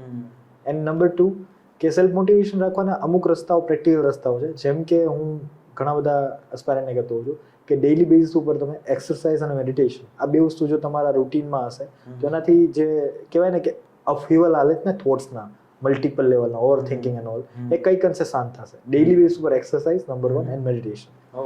And I think બીજી વસ્તુ તો એ જ કે ધારો કે તમે લો ફીલ કરો તો talk to your with your friends or with your family. જ્યારે હું લો ફીલ કરતો હતો કે કોઈ સેલ્ફ ડાઉટ આવતા હતા તો હું છે ફેમિલી સાથે શેર કરી લેતો, તો ત્યાંથી એક ક્લેરિટી આવી જાય. તો બસ આ રીતે તમે એક્સરસાઇઝ, મેડિટેશન, ફ્રેન્ડ્સ, ફેમિલી સાથે કનેક્ટેડ રહ્યો, એકદમ આઇસોલેટ ન થાવ. And why you have started, always remember that. Okay, એટલે તમારો મોટિવ ખબર હશે તો મોટિવેશન આવશે. યસ. તો એન્ડ આઈ વુડ સે કે stay away from the social media. કારણ કે એનાથી તમારા મોટિવેશન ને નેગેટિવલી જ ઇફેક્ટ થાય છે. લાઈક તમે જેમ કીધું એમ તમારા ફ્રેન્ડ્સ છે બરાબર લાઈફમાં બહુ આગળ વધી રહ્યા છે, then you will feel jealous, FOMO થાય then you will feel કે અરે હું શું કરું છું, હું અહીંયા આ ચાર મતલબ દિવાલની વચ્ચે શું કરું છું, Right. રાઈટ? તો બેટર છે. it worked for me a lot. I was completely deactivated from the social media like Instagram અને ઇવન WhatsApp પણ મેં તો બંધ કરી દીધું હતું. તો બેટર છે એન્ડ ફોનથી પણ દૂર રહ્યો. મોટિવેશન માટે આ થોડી અજીબ એડવાઇસ લાગશે બટ ફોનથી દૂર રહેવું જોઈએ કારણ કે એનાથી જે કહેવાય ને જે ડોપામાઇનનું જે લેવલ છે એ આખું ડિસ્ટર્બ થશે એન્ડ ધેન મોટિવેશનની ગેમ આખી એ જ છે. Yes correct. તો બેટર છે કે સોશિયલ મીડિયાથી દૂર રહ્યો તો ઓવર થિંકિંગ ને બધું ઘટી જશે. Right sir. એન્ડ આ એ જ આઇસોલેશન તમારા માટે એકાંત બની જશે. એકાંતમાં તમે ખુશ હશો, મતલબ તમે તમારી દુનિયામાં હશો. યુપીએસસી ની પ્રિપેરેશન કરો છો, યુપીએસસી કારણ કે અલ્ટિમેટલી આ એક તપ જ છે. બરાબર, અહીંયા તમારે તપવાનું જ છે. તો તપવામાં તમારા માટે સારું રહેશે. જેટલા તમે ડિસ્ટ્રેક્શન્સ દૂર કરશો તમારા લાઈફથી તો તમે મોટિવેટેડ રહેશો. તો એ એસેન્સ હતો મતલબ કહેવાનો. Right sir. કેમ કે આઈ થિંક આ જે તમારું જે મોટિવની જે તમે કેમ કરવા માંગો છો એ જેટલું ક્લિયર હશે એટલું તમારું ઇન્ટરવ્યુમાં બી કદાચ આ વસ્તુ રિફ્લેક્ટ થતી હશે ક્યાંક ને ક્યાંક.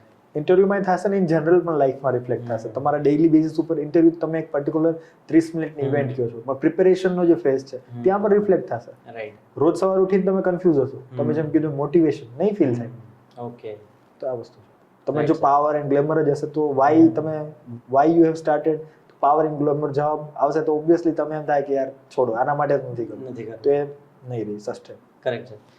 તો સર તમે જે રીતે એક એકદમ ગામમાં અને સામાન્ય પરિસ્થિતિમાં રહીને પ્રિપેરેશન કરી આજે ગુજરાતનો અથવા તો ભારતના એવા બહુ જ બધા યુવાનો છે કે જેમનામાં ખરેખર બહુ જ પોટેન્શિયલ છે, એ લોકો લાઈફમાં બહુ જ સારું કરી શકે એવા છે, યુપીએસસીની એક્ઝામ પણ ક્રેક કરી શકે એવા છે, પણ એ લોકો ક્યાંક ને ક્યાંક એ સેલ્ફ ડાઉટમાં છે કે મારી સિચ્યુએશન આવી છે, મારા ઘરની પરિસ્થિતિ આવી છે તો હું એવી જગ્યાએ જઈ શકું એમ નથી, અફોર્ડ નથી થઈ શકતું. તો એવા સ્ટુડન્ટને તમે શું મેસેજ આપવા માંગશો? કે પહેલી વસ્તુ હું મારા પરિવારનો પહેલો ગ્રેજ્યુએટ એન્જિનિયર છું. મારી પહેલા ફર્સ્ટ ગ્રેજ્યુએટ બરાબર.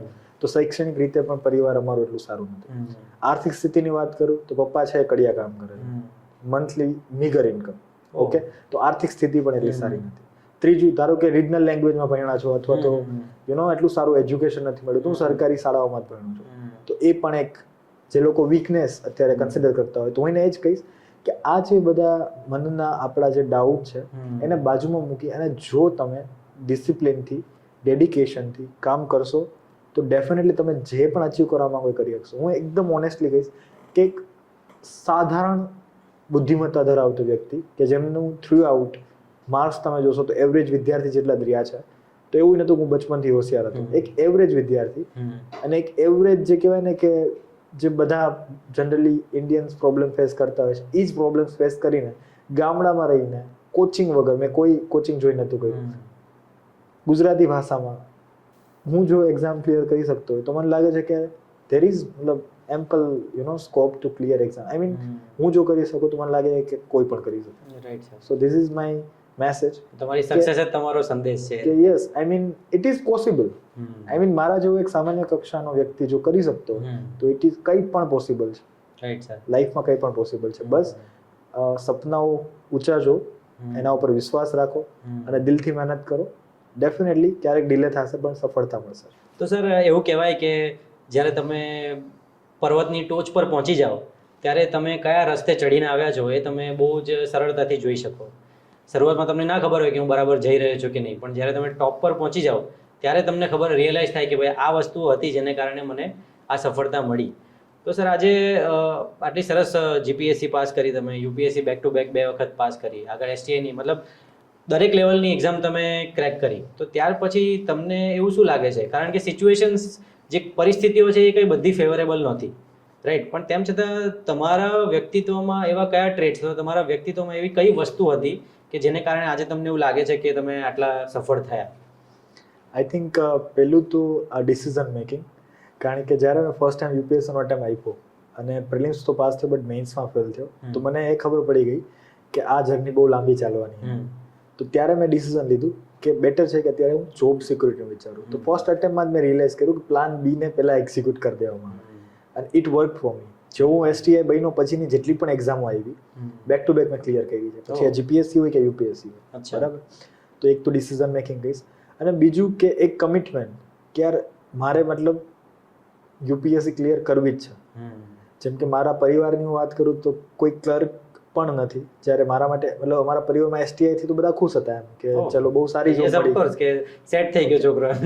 એન્ડ એ ટાઈમે મતલબ હું સેટ થઈ પણ શકતો હતો, એવી જ સ્થિતિમાં હતો. રાઈટ. બટ કોઈ કોમ્પ્લેસન્સી ના આવી મારી અંદર. ઇનફેક્ટ વધારે એક કહેવાય ને કે આગળ વધવાની ભૂખ પેદા થઈ. એન્ડ એ વસ્તુએ મને વધારે મતલબ ખંતથી મહેનત કરવા માટે મજબૂર કર્યો. અને એના લીધે કન્સિસ્ટન્સી અને ઓવરઓલ જે મારી કહેવાય ને કે જે કોન્ફિડન્સ લેવલ હતું એ સતત અને સતત ઇમ્પ્રૂવ થતું હતું. તો એ એક ડિસિઝન કે નહીં, જોબ સિક્યુરિટી ઇમ્પોર્ટન્ટ છે અને એમની સાથે સાથે જોબ આવ્યા પછી બેલેન્સ કરવું, મતલબ જોબ અને પ્રિપેરેશનને. તો એ બધી વસ્તુઓ એક સાથે મતલબ કમિટમેન્ટ સાથે કરી તો ફાઇનલી આટલું સારું પરિણામ આવી શક્યું. એટલે આઈ થિંક મને એવું લાગે છે કે 3 વસ્તુ તમારામાં ખાસ એવી હતી, જેમ કે ડિસિઝન મેકિંગ, ડેડિકેશન અને કમિટમેન્ટ. રાઈટ. તો એ બધી વસ્તુઓ, ખાસ કરીને હું એ વસ્તુઓ સર અહીંયા હાઇલાઇટ કરવા માંગીશ કે પરિસ્થિતિ અથવા તો સંસાધનો કદાચ તમારા ફેવરમાં ના પણ હોય, પણ તમારી પાસે તમે તમારા વ્યક્તિત્વના તો માલિક છો જ. તમે તમારા પર્સનાલિટીને જેમ જેમ ડેવલપ કરશો તેમ આ બધી સિચ્યુએશન પણ આઈ થિંક તમારા ફેવરમાં કામ કરશે અને તમને સક્સેસ અપાવશે. તો સર તમે કીધું કે તમે STIની એક્ઝામ આપવાનું, તો સુપર ક્લાસ 3ની GPSCની એક્ઝામ આપવાનું ડિસિઝન લીધું. તો સર આના પરથી મારે શું એ જાણવું છે કે તો સ્ટુડન્ટ્સે અથવા એસ્પિરન્ટે શું બેકઅપ પ્લાન વિશે વિચારવું જોઈએ કે પછી એને જે ક્લેરિટી છે કે ના મારે UPSC જ કરવું છે તો એની પાછળ લાગેલા રહેવું જોઈએ? તમારો શું મત છે આ બાબતે? આઈ થિંક પહેલી વસ્તુ તો એ કે કદાચ 1 કે 2 વર્ષ તમે ડેડિકેટલી યુપીએસસીને આપી શકો. પણ ધારો કે 1 કે 2 વર્ષમાં યુપીએસસી નથી થતી તો દેન તમારે વાસ્તવિકતા સ્વીકારવી જોઈએ કે ભાઈ આ જર્ની કેટલી લાંબી હાલશે ખબર નથી. તો બેટર છે કે તમે તમારી ફેમિલી અને તમારી બીજી રિસ્પોન્સિબિલિટી છે તો એને તમે સાઇડલાઇન ન કરો અને તમે પ્લાન બીનું ડેફિનેટલી વિચારવું જોઈએ. અને એક કંઈક એ સારી વસ્તુ છે, જેમ મેં કીધું એમ કે જો તમે ડિસિઝન લઈ શકશો તો એ તમારા માટે સ્ટેપિંગ સ્ટોન બનશે. STI મારા માટે સ્ટેપિંગ સ્ટોન હતું. કદાચ હું STI ના હોત તો યુપીએસસી ક્લિયર ના થયું. અચ્છા. So that is the thing. Backup plan તમને કોન્ફિડન્સ આપે. ડેફિનેટલી હોવો જોઈએ, એમાં કોઈ શંકાને સ્થાન નથી. બી પ્રેક્ટિકલ, બી પ્રેગ્મેટિક. કોઈ કહેવાય ને ઇલ્યુઝનરી દુનિયામાં જીવવાની જરૂર નથી. 1-2 વર્ષ કમ્પ્લીટલી ડેડિકેટલી તમે યુપીએસસી ને આપી શકો, પણ નથી થતી then you should consider plan B for sure. તો સર આ આખી પ્રિપેરેશનની જર્નીની આખી વાત કર્યા પછી આપણે ઘણી બધી ડાયનામિક્સ છે પર્સનાલિટી ડેવલપમેન્ટને લઈને અથવા તો પ્રિલિમ્સ મેઇન્સ ઇન્ટરવ્યૂને લઈને ઘણી ચર્ચાઓ કરી. તો સર આ પોડકાસ્ટના અંતમાં જો તમે સ્ટુડન્ટ્સને એક મેસેજ આપવા માંગતા હોય તો એ શું મેસેજ હશે? આઈ થિંક મારો મેસેજ એ હશે કે નિશાન ચૂક માફ પણ નહીં માફ નીચું નિશાન. મતલબ કે ખૂબ જ ઊંચા સપનાઓ જો, એમના માટે પાગલોની જેમ મહેનત કરો, ખુદ ઉપર વિશ્વાસ રાખો, definitely you will be get success in your life. Okay, thanks a lot sir, આજે આપ આ પોડકાસ્ટમાં અમારી સાથે જોડાયા. આશા રાખીએ કે તમારી અંદરની જે પ્રેક્ટિકલ અપ્રોચ અથવા તો પોઝિટિવ માઇન્ડસેટ જે તમારું છે એ એક બહુ જ સારો ઓફિસર આપણા દેશને પણ આપશે અને તમે બહુ જ સારું કામ કરી શકો એ માટે sir very all the best. Thank you so much. Thank you.